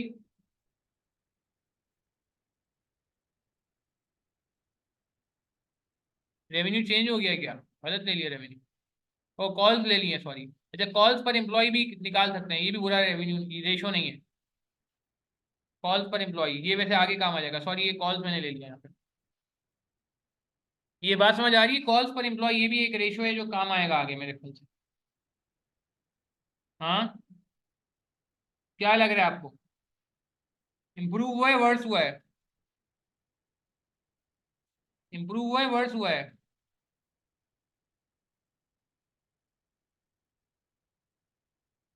का फॉर्मेट वैसा कर लेते हैं।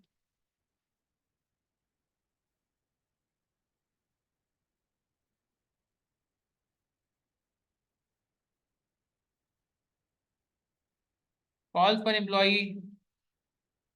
ये हमारा डिक्रीज हुआ है, गैस डिक्रीज हुआ है ना? मेरी बात समझ आ रही है? और रेवेन्यू पर एम्प्लॉय निकाल लेते हैं, इसमें हम रेवेन्यू डाल देते हैं। ये स्ट्रक्चर ये यूज हो जाएगा एज इट इज। 35817, 245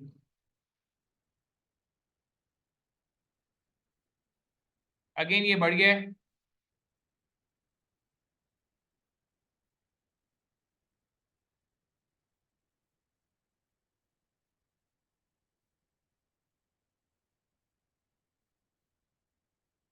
मगर आप मुझे बताएं, जो ये बढ़ा है अगेन, क्या ज्यादा बेहतर है वैसे?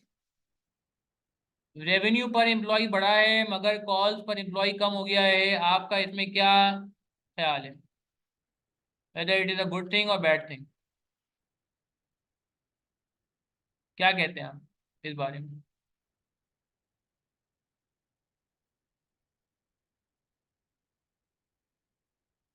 हम्म, बताएं, जल्दी जवाब दें। रेवेन्यू बढ़ा है मगर कॉल्स पर एम्प्लॉय गिर गया है, तो वही वॉल्यूमेट्रिक इफेक्ट आ गया कि volumetric effect is not good यार। Revenue per employee has increased,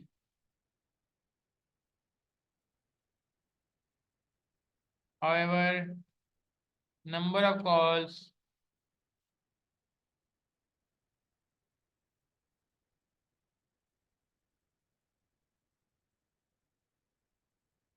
decrease,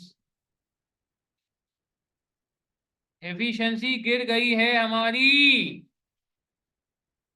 not good, not good. ठीक है जी, बात समझ आ रही है? रेवेन्यू मिलियंस में था ये, कॉल थी मिलियन में। ठीक है, देखें, बहुत डिटेल लेवल पे पोस्टमार्टम करना पड़ेगा, ऐसे नहीं होगा कि ऊपर ऊपर से फैसला करके हम आगे बढ़ जाए, नहीं। अब एक्सपेंसेस पे आ जाए, आपने एक्सपेंसेस पे क्या क्या निकाला है बताएं? एक्सपेंसेस के रेशियो निकाल लें। Call centre staff cost, call centre staff cost as a percentage of revenue, ये निकाल लेते हैं। Call centre staff cost, staff cost, ये स्ट्रक्चर बना हुआ है, मैं इसी को यूज कर लूंगा। एक्सेल में बना हुआ है ना, मैं बार बार चेंज नहीं कर रहा, एक्सेल वो इस्तेमाल करो, पेपर में टाइम सेविंग टेक्निक है ये। 14372, 10145, staff cost as percentage of,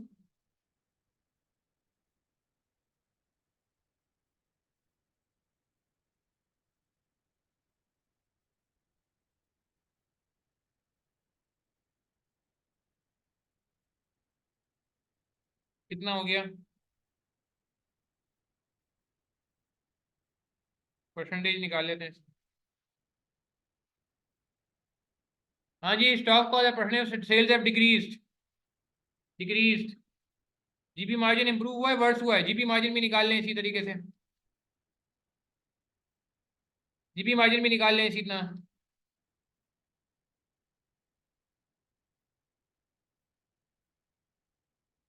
GP कितना है, 7072 एंड 4254।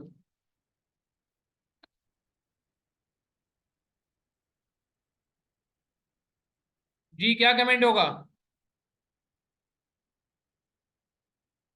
जीपी इंप्रूव हो गया है, क्या कमेंट होगा, क्या कहते हैं।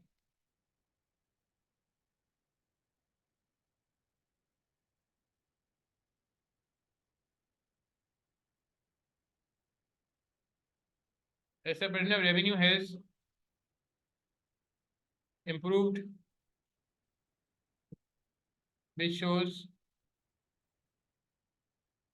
good performance, staff costs are not increasing,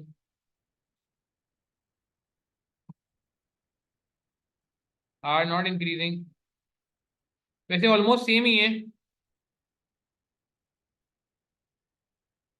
access of revenue, सही है। अच्छा अब मगर एक मसला है, मगर एक मसला है, जीपी मार्जिन इंप्रूव हुआ, यस, ऑल्सो इंप्रूव फ्रॉम, पहले कितना था, 17.33 था,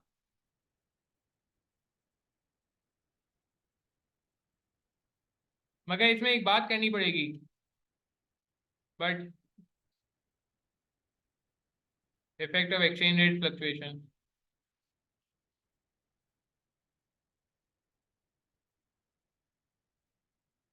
हैज इमेंसली, चलो माना इन्फ्लेशन, देखिए एक बात समझिएगा मेरी बात,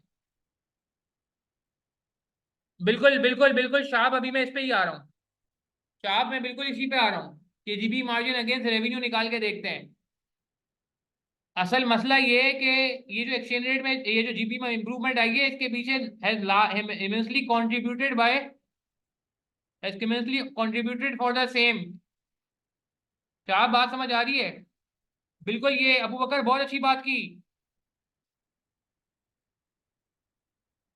इफ वी एक्सक्लूड, ये हम अभी कैलकुलेशन करके देख रहे हैं, if we exclude exchange rate increase in revenue,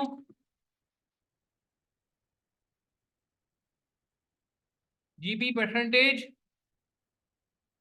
will change from 17.33% to dash। अभी ये कैलकुलेशन कर रहे हैं अबू बकर, करो कैलकुलेशन, शाह भी कैलकुलेशन करके देखें हम, ये रेवेन्यू में कितने परसेंट जीपी का चेंज है, 14.5% चेंज है ना, याद आ रहा है, 14.5% चेंज है इसके अंदर। तो अगर मैं ये मैं एक काम करता हूँ, ये रहा चेंज, कितने से चेंज हुआ था, एक्सचेंज रेट की वजह से कितना चेंज था, 3558, 3558, ये चेंज याद आ रहा है, 3558 जो 14.5 था, 3558.54। मैं एक काम करता हूँ, जरा देखिएगा, ये इसमें से 3558.4 हटा के देखूं, देखें मेरी बात समझ आ रही है।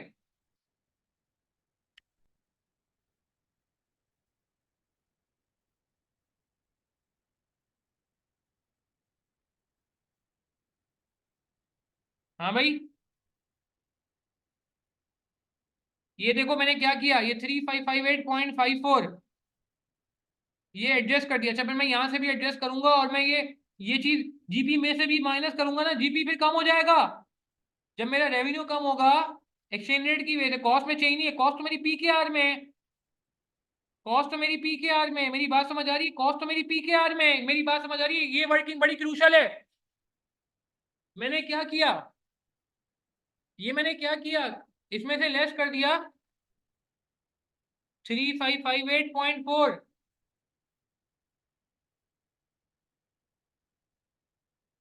एक्सचेंज रेट चेंज मैंने हटा दिया। देखो ये इस लेवल पे कमेंट करना पड़ेगा आपको। और ये सिनेरियो टू सिनेरियो है, ये नहीं कह सकता मैं कि नहीं यार ये अब हर सवाल में करना है, नहीं। आपको सिनेरियो में डेटा को देख के फैसला करना पड़ेगा। ये बड़ी क्रूशल वर्किंग थी एक्सचेंज रेट की चेंजेस का। आपको पता है कि हमारे जो स्टाफ कॉस्ट पे कोई काम नहीं आ रहा, तो अगर मेरा रेवेन्यू कम होगा तो स्ट्रेट ही हमारे प्रॉफिट प्रॉफिट को चेंज करेगा।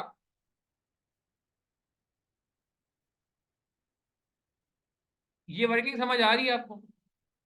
प्लीज मुझे कंफर्म करें, शहाब अबू बकर आप लोग यही बातें कर रहे थे, बाकी लोग मुझे कंफर्म करें क्या आपको मेरी ये वाली वर्किंग समझ आई जो मैंने अब की है? 10.89 हो गया ये खाली। बाकी लोगों को नहीं क्लियर हो रही क्या? चैट के थ्रू मुझे बताएं बाकी लोग। मैंने इसमें से एक्सचेंज रेट का जो फ्लक्चुएशन पहले निकाला था 3558 का, कि एक्सचेंज रेट की वजह से कितना चेंज आया है हमारे रेवेन्यू में, उसको मैंने हटा दिया, रेवेन्यू में से भी हटा दिया और जीपी में से भी हटा दिया। अच्छा आप में से कितने लोग ऐसे हैं जो 2023 में पेपर दे रहे थे? मैं नाम नहीं ले रहा इस बार। आप में से कोई ऐसा है जो 2023 में ये पेपर दे चुका है और अनफॉर्चुनेटली पास नहीं कर सका, ऑब्वियसली जब भी आज की क्लास में बैठा हुआ है? मैं नाम नहीं लूंगा, जस्ट फॉर वो, वैसे तो मैं नाम ले रहा होता हूँ चैट पे, मगर कोई है आप में से ऐसा? और को और कोई है? ठीक है। अच्छा आप लोगों से गुजारिश है, जो लोग हैं इसमें जिन्होंने मुझे अभी कमेंट के थ्रू बताया है कि आप लोग, तो क्या आपने ये वाली फिगर कैलकुलेट की थी, ये वाली 3558? ईमानदारी से बताइएगा, ये या यहाँ तक पहुंचे थे या इस तरह की कोई वर्किंग की थी? यस और नो में जवाब दें। बिल्कुल, जो लोग कमेंट कर रहे हैं कि 2023 में अनफॉर्चुनेटली मौजूद थे। ओ, चलो ठीक है। मगर आपको ये बात समझ आ रही है कि दिखने से सवाल मुश्किल नहीं है, पता है? दिखने से सवाल मुश्किल नहीं है, सवाल तो बहुत ही आसान था। मगर मसला यही है कि जितना आप सिनेरियो में इन्वॉल्व होंगे ना, उतना आपके रास्ते खुलते जाएंगे। देखें इस वर्किंग ने आपका सिर्फ ये रेशियो भी आपका इफेक्ट करा दिया। जीपी मार्जिन में भी एक बहुत अच्छा कमेंट, क्वालिटी कमेंट देखने को मिला कि जीपी मार्जिन दिखने को तो इम्प्रूव हो रहा है, ऊपर हमने देखा इम्प्रूव हो रहा है, मगर असल में वो इम्प्रूव नहीं हो रहा है, असल में वो खराब हो रहा है। वो तो उस पर शुगर कोटिंग हो गई है, वो तो उसका मेकअप हो गया है, वो तो उस पर प्लास्टिक सर्जरी हो गई है, कॉस्मेटिक सर्जरी हो गई है उसकी। अबू बकर अभी बात समझ आ गई? अल्टीमेटली ये फिगर आना जरूरी है 10.89, कि असल जीपी मार्जिन क्या है। अगर मैं इसको डिस्काउंट कर दूं, डिसरिगार्ड कर दूं, हटा दूं, ये जो फिगर थी ना 385 नहीं आई, कम से कम अगर 14.5 ये भी आइडेंटिफाई हो जाता है ना। मगर अगेन जितना आप सिनेरियो से कनेक्ट करेंगे उतना जनरल बातें करने में मसला आएगा। ठीक है, चलो बहुत ये है कि चलो कम से कम, मैं बार बार बात कर रहा हूँ, देखें अप्रोच पे फोकस बात करनी है हमने, सोल्यूशन का मसला नहीं है, सोल्यूशन तो बन जाएगा। अच्छा और जल्दी जल्दी फाइनल करते हैं, इसमें बहुत टाइम लगा दिया हमने, मगर खैर आई थिंक ये ज़रूरी भी था इस पे टाइम लगाना।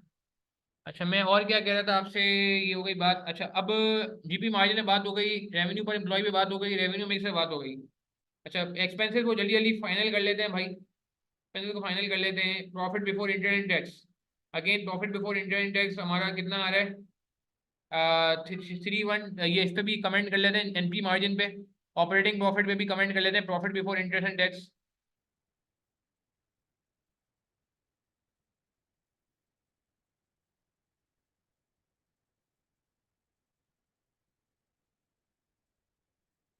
नेट जो हमारा वो है, ये एक्सपेंसेस पे बात कर लेते हैं चलें। एक्सपेंसेस पे बात करनी चाहिए, एक्सपेंसेस पे बात कर सकते हैं। मार्केटिंग वगैरह पे इतना ज़्यादा नहीं है, हेड ऑफिस कॉस्ट भी कोई बहुत ज़्यादा बड़ा एलिमेंट नहीं है। ऑपरेटिंग प्रॉफिट पे बात कर लेते हैं। तो मेरे ख्याल से ऑपरेटिंग प्रॉफिट भी वही होगा कि ये नेगेटिव हो जाएगा, 3124 है ना, जब आप उसमें से ये 3558 माइनस करोगे तो ये उल्टा लॉस में चला जाएगा। तो ये हम दिखा देते हैं ताकि सीवियरिटी का अंदाजा हो जाए। प्रॉफिट बिफोर इंटरनेट टैक्स, मैं डायरेक्ट वो वाला रेशियो दिखा रहा हूँ, मैं डायरेक्ट इस पे बात नहीं कर रहा। मैं profit before internet tax direct less वाला दिखा रहा हूँ।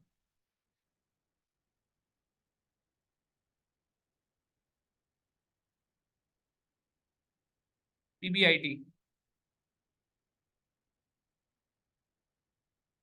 ये 3124,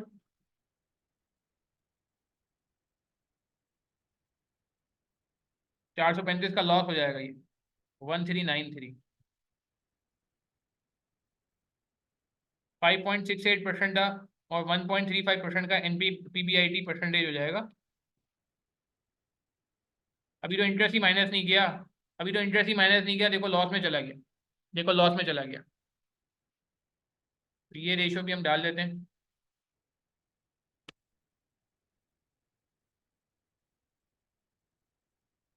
operating margin, apparently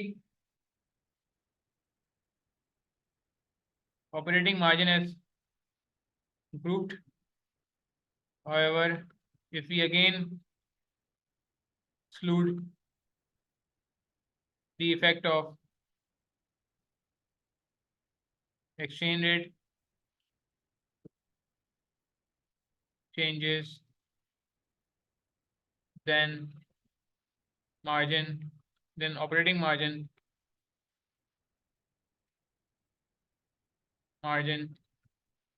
will decrease from 5.68% to loss of, क्या मतलब हुआ, इफेक्टिवली आप लॉस में, इफेक्टिवली लॉस में। It shows poor control over expense, expenses पे कोई अच्छा कंट्रोल नहीं है। S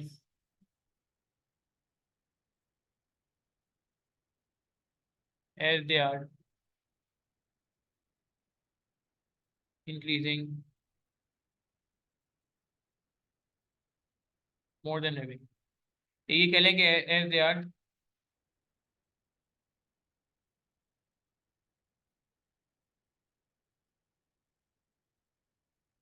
increasing significant. ये बात समझ आ रही है कि कंट्रोल अच्छा नहीं है एक्सपेंसेस पे, कि देखो लॉस हो गया। एक्सचेंज रेट का देखें, एक्सचेंज गेन आया तो इसका एक्सचेंज रेट का कोई कॉस्ट थोड़ी है, एक्सचेंज गेन लॉस का कोई काम थोड़ी है कि उसकी वजह से कोई ऑपरेटिंग एक्सपेंस बढ़ गए। हमारी सारी कॉस्ट तो इन हाउस है, स्टाफ भी इन हाउस है, रेंटल भी इन हाउस है। एक्सचेंज गेन का इफेक्ट अगर मैं हटा दूं तो भाई तो आप लॉस में हो।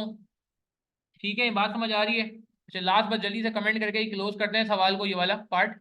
ये हमने इसको यूज कर लिया है, हमने नोट 2 को यूज कर लिया है, कॉर्पोरेट टैक्स जनरल इन्फॉर्मेशन के लिए था।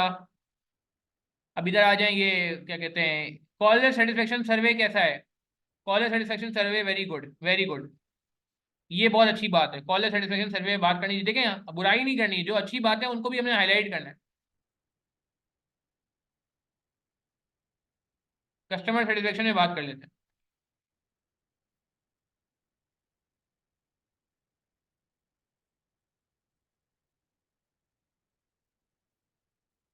College satisfaction survey,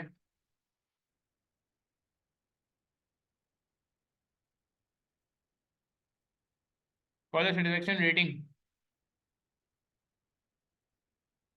has been maintained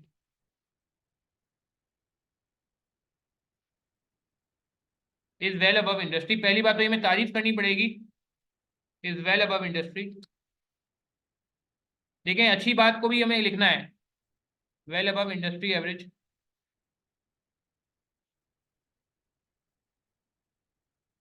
3.9, maintained eight 3.9,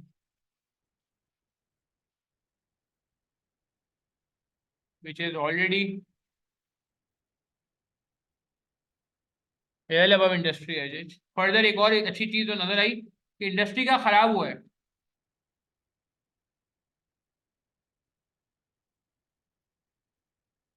industry average, we need to appreciate the fact that customer satisfaction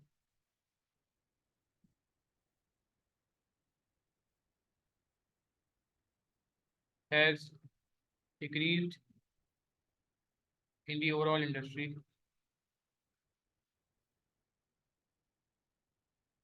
from 3.3, देखिए जितना कनेक्ट कर सकते हैं सिनेरियो से।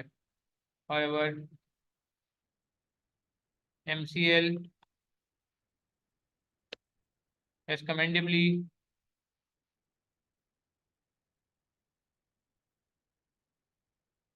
ये भी कह सकते हैं, शुएब बिल्कुल इससे बात कर सकते हैं, शुएब बिल्कुल से बात करते हैं। यार लिखने को बहुत कुछ है पता है, मगर मसला ये है कि मैंने भी मार्क्स देखे, इसके मार्क्स सिर्फ 14 हैं। It's just a 14 mark question यार। अब मेरा पॉइंट समझ रहे हो, ये भी ना हो ना कि यार पेपर में आपने इस पे घंटा लगा दिया। अब 14 मार्क्स का मतलब है इसमें पेपर में आपको मैक्सिमम जो टाइम मिलेगा ना, मैक्सिमम वो 20 से 25 मिनट, 25 मिनट मैक्सिमम मिलेंगे। बहुत से बहुत आपने चले रीडिंग टाइम भी इसमें लगा दिया तो 30 मिनट लगा लें, मगर अगर हमने ज्यादा टाइम लगा दिया तो ये ना हो कि इस मार्क में तो 14 में से 12-13 आ जाए, 14 के 14 भी आ जाए, मगर बाकी पेपर में मसला हो जाए। ये बहुत अच्छा पॉइंट आपने रेज किया है। शुएब का पॉइंट मैं ओरली डिस्कस करता हूँ सबसे। शुएब ने ये कहा कि भाई नए कॉल सेंटर ओपन किए हमने, 9 से 12 हो गए, 3 नए कॉल सेंटर ओपन किए, तो शायद नए कॉल सेंटर होते हैं तो उस पर शायद कॉल ज्यादा लगती है और रेवेन्यू इतना अच्छा नहीं आता। तो बिल्कुल ये बात हम यहाँ पे कर सकते हैं शुएब, मैं आपके पॉइंट से एग्री करता हूँ, बिल्कुल एग्री करता हूँ। कमेंडेबली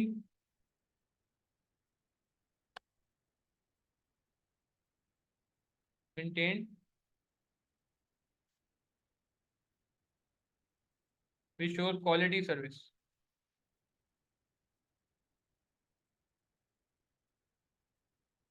ठीक है। अच्छा, और इसमें क्या बातें हम कर सकते हैं?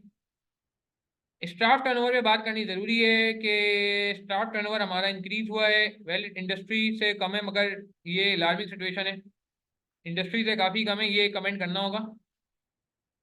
बिल्कुल बिल्कुल हमजा, ये करना जरूरी है क्योंकि इसकी हेडिंग आ रही है, इसको छोड़ नहीं सकते, इसके मार्क्स होंगे। स्टाफ टर्नओवर MCLs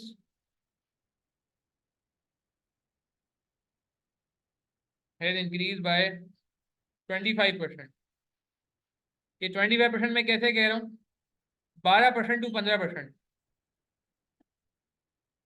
इफेक्टिव समझते हैं, न्यू माइनस ओल्ड, ये समझ आ रहा है मैं 25 कैसे कह रहा हूँ? 15 - 12 डिवाइड बाई 12। हाँ भाई, ये समझ आ रहा है मैं कैसे कह रहा हूँ? New minus old, change upon old, change upon old, इस हिसाब से मैं कह रहा हूँ कि परसेंटेज में 25% हो रहा है। हाँ, वाइल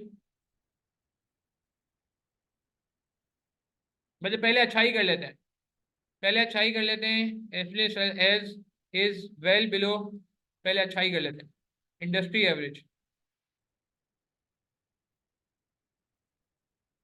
हाउएवर इन, पहले अच्छाई कर लेते हैं, बस हम इनको एंड करने पे जा रहे हैं। 20 is effectively increased by 25%, while industries staff turnover has decreased.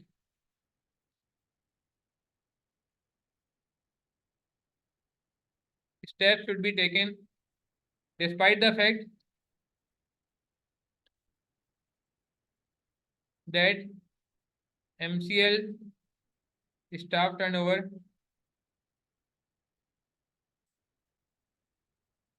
ratio percentage is still well controlled.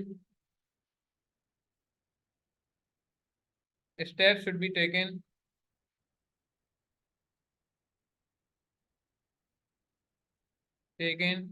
to to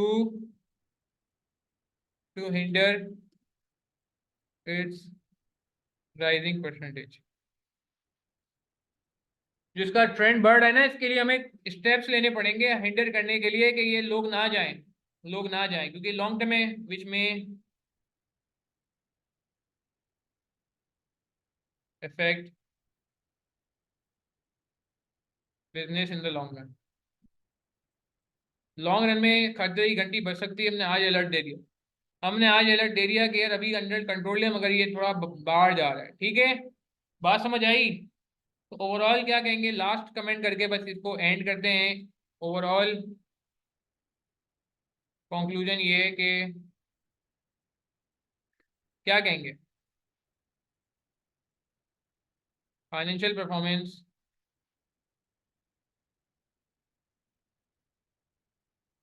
of MCL in 20x5 is has improved considerably. However, however, हाँ बिल्कुल, however, when we deep dive,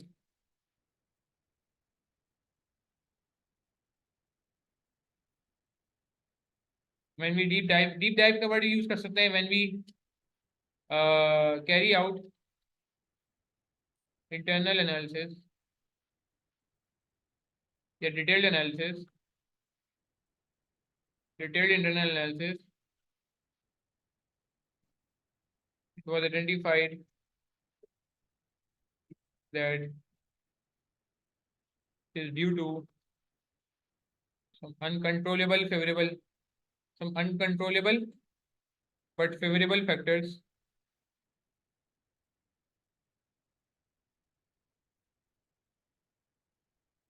absence of them may lead to deteriorating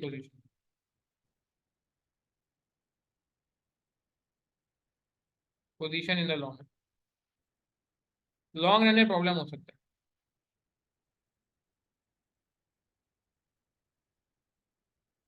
such as exchange fluctuations। सही है। Inflation, अच्छा inflation से भी आपको फायदा ही होता है। कैसे? कैसे? देखिएगा, इन्फ्लेशन से भी आपको फायदा ही होता है, क्योंकि देखें इन्फ्लेशन से कैसे फायदा होता है इसका मैं आपको प्रूफ देता हूँ। एक बंदे की रेवेन्यू सुनिएगा, इन्फ्लेशन से फायदा कैसे होता है। एक बंदे का रेवेन्यू सुनिएगा 100 रुपए, कॉस्ट जो है वो 50 रुपए, प्रॉफिट जो है वो 50 रुपए। तो सुनिएगा इन्फ्लेशन से फायदा कैसे होता है। ये बड़ी बारीक बात है, लोग समझते हैं इन्फ्लेशन से कोई फायदा नहीं होता। बहुत सारे वेंडर्स चाहते हैं, बहुत सारे बिजनेस चाहते हैं कि मुल्क में महंगाई हो, पता है वाकई चाहते हैं। उसकी वजह बताता हूँ क्यों। लेट से इन्फ्लेशन हो गई 50%, 20% इन्फ्लेशन हो गई, चलो 20% इन्फ्लेशन हो गई, तो अब रेवेन्यू कितना हो जाएगा, 120 हो जाएगा, एग्री करते हैं। हाँ रेवेन्यू 120 हो जाएगा, एग्री करते हैं। कॉस्ट कितनी हो जाएगी, 60 हो जाएगी, एग्री करते हैं। अगर 20% इन्फ्लेशन हो गई मुल्क में, तो रेवेन्यू 100 की जगह 120 हो गया, एग्री करते हैं। कॉस्ट 50 की जगह 60 हो गई, एग्री करते हैं। तो प्रॉफिट भी तो इन्फ्लेट होगा, प्रॉफिट भी इन्फ्लेट होकर कितना हो गया, सॉरी मेरी बात समझ आ रही है। आपने एम्प्लॉय को ज्यादा पैसे दे दिए, आपने वेंडर को भी ज्यादा पैसे दे दिए, एग्रीड, मगर आप घर भी तो ज्यादा पैसे लेके जा रहे हैं। और पाकिस्तान में तो उल्टा होता है। पाकिस्तान में इन्फ्लेशन अगर 20% होगा ना, तो रेवेन्यू 20 से नहीं बढ़ेगा, 125 से बढ़ेगा। पेट्रोल 10 में महंगा होता है, मगर जो किराए होते हैं वो ज्यादा से बढ़ जाते हैं। ऐसा हुआ ही नहीं होता।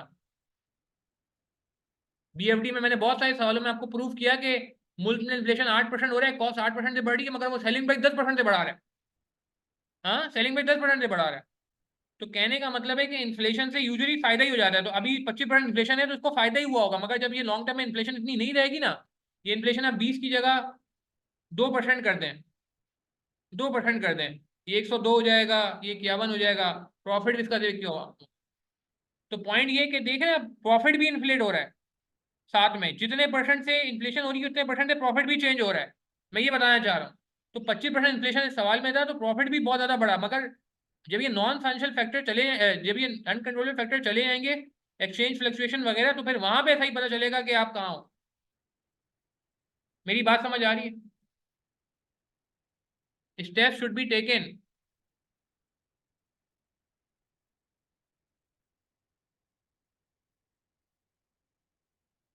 Taken to control staff cost, operating cost and decreasing and staff turnover. ये वो एरियाज हैं जिन पे आपको काम करने की जरूरत है।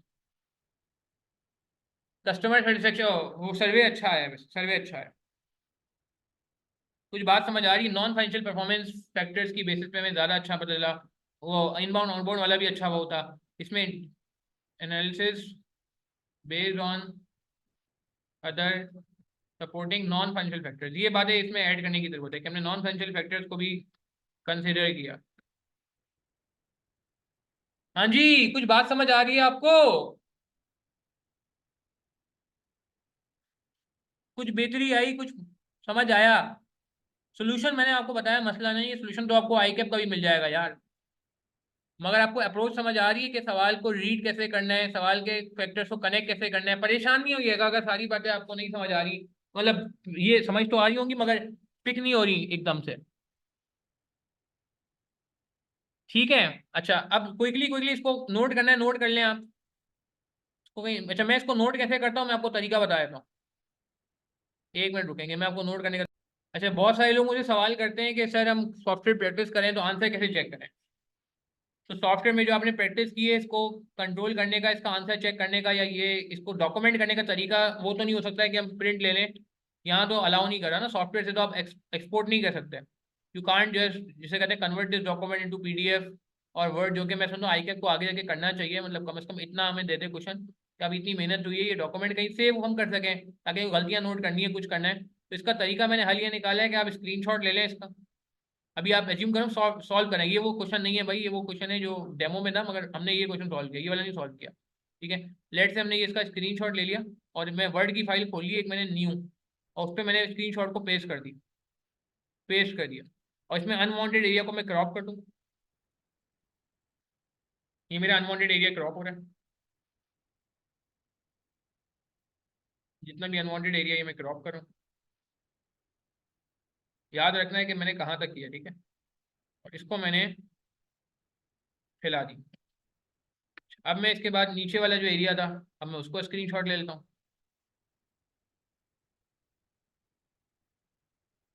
ठीक है। अब इससे होगा ये डॉक्यूमेंट हो जाएगा, वर्ड की फाइल में डॉक्यूमेंट हो रहा है मगर हो जाएगा डॉक्यूमेंट।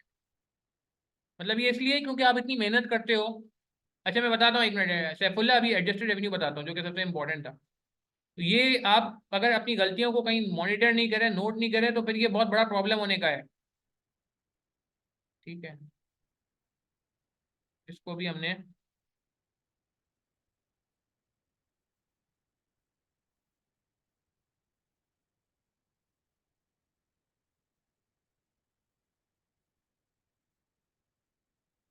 ठीक हो गया जी। थोड़ा फॉन्ट ऊपर नीचे हो रहा है, खैर है। अच्छा, अब इसके बाद आगे चलते हैं, लास्ट वाला ये हमने किया था। स्नैपशॉट लेके देख रहे हैं, हमें इसको जो है ना वो सेव करने की कोशिश करो।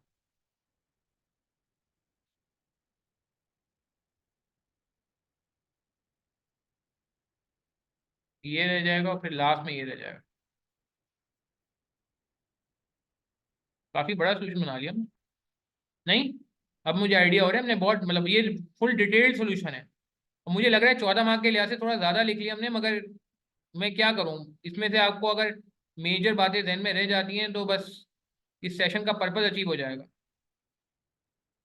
मेरी बात समझ रहे हैं? ड्राफ्टिंग देखें, जब मैं ड्राफ्टिंग कर रहा हूँ, बहुत सारे लोगों को मैंने देखा वो ड्राफ्टिंग नहीं कर रहे होते, ओरली सॉल्व कर लेते हैं। नहीं यार, ओरली सॉल्व करने में वो आपको मज़ा ही नहीं आएगा, पता ही नहीं चलेगा। ठीक है, बात समझ आ रही है?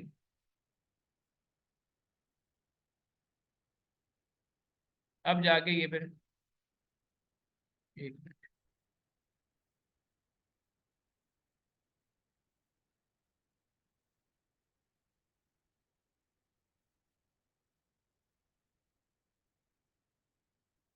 ठीक है जी, एक मिनट, एडजस्टमेंट रेवेन्यू बताते हैं फिर ज़रा।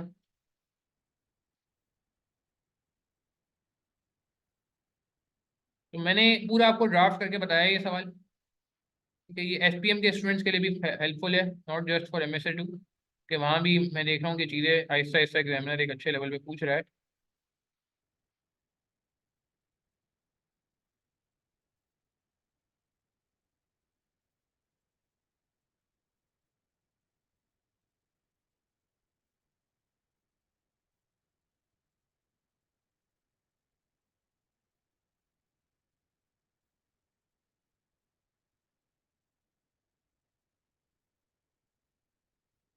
खैर, तो क्लियर हो रही है बात आपको भाई?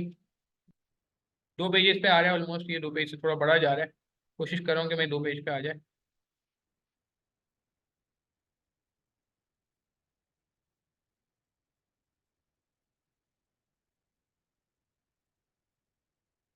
खैर, जी बात कुछ समझ आई आपको?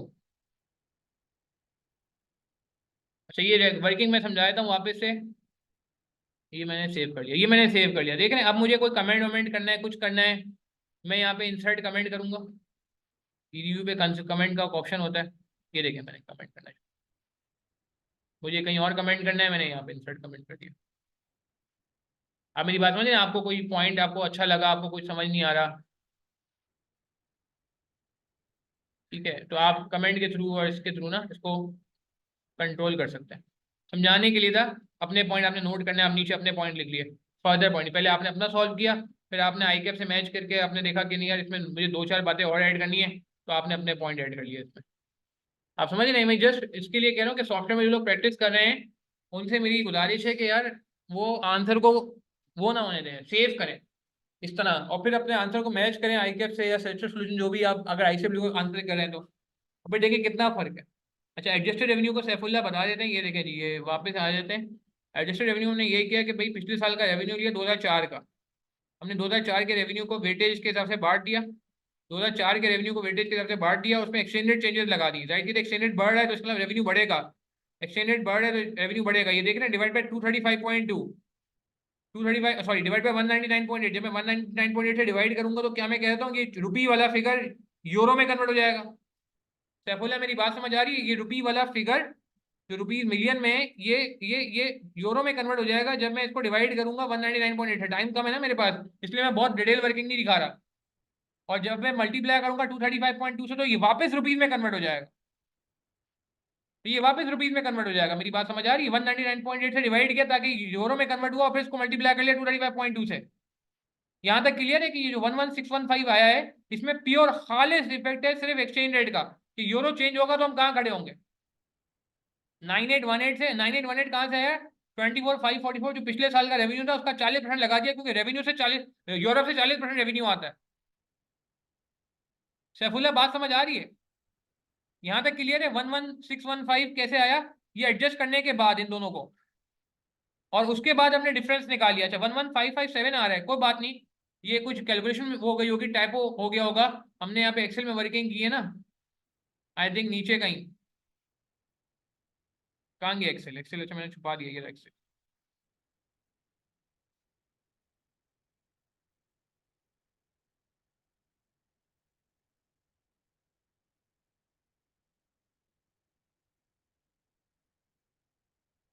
199.8 सही कह रहे हैं यार, ये थोड़ा सा गड़बड़ हो गई है।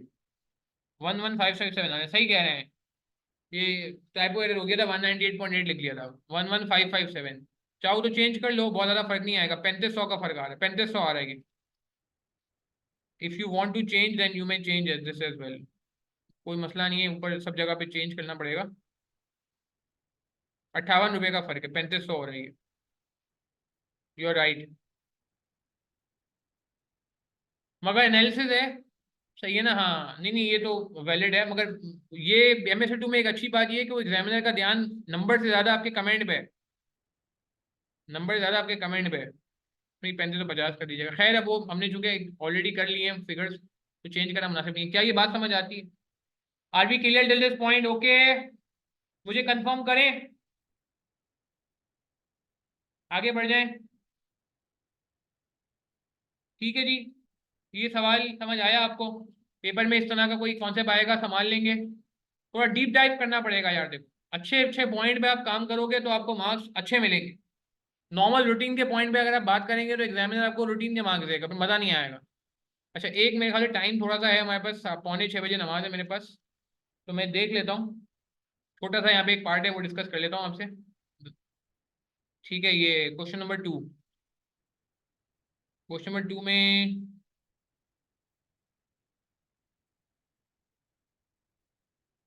रिक्वायरमेंट नंबर बी में ख्याल से हमारे काम की फॉरेन एक्सचेंज हेजिंग स्ट्रेटजी बतानी है।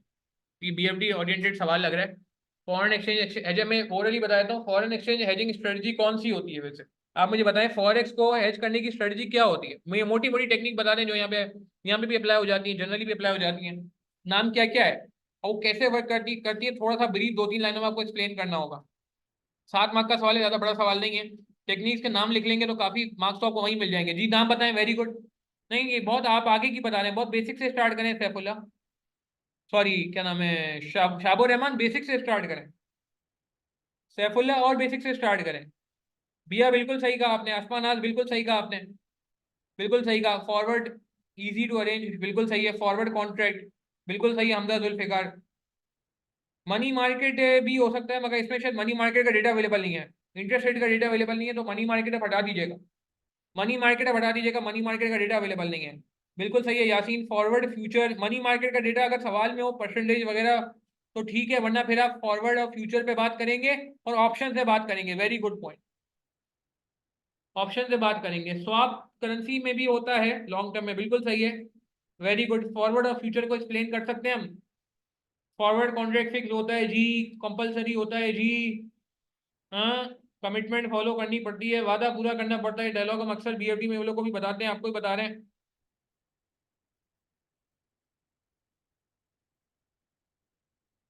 ठीक है, बात समझ आ रही है।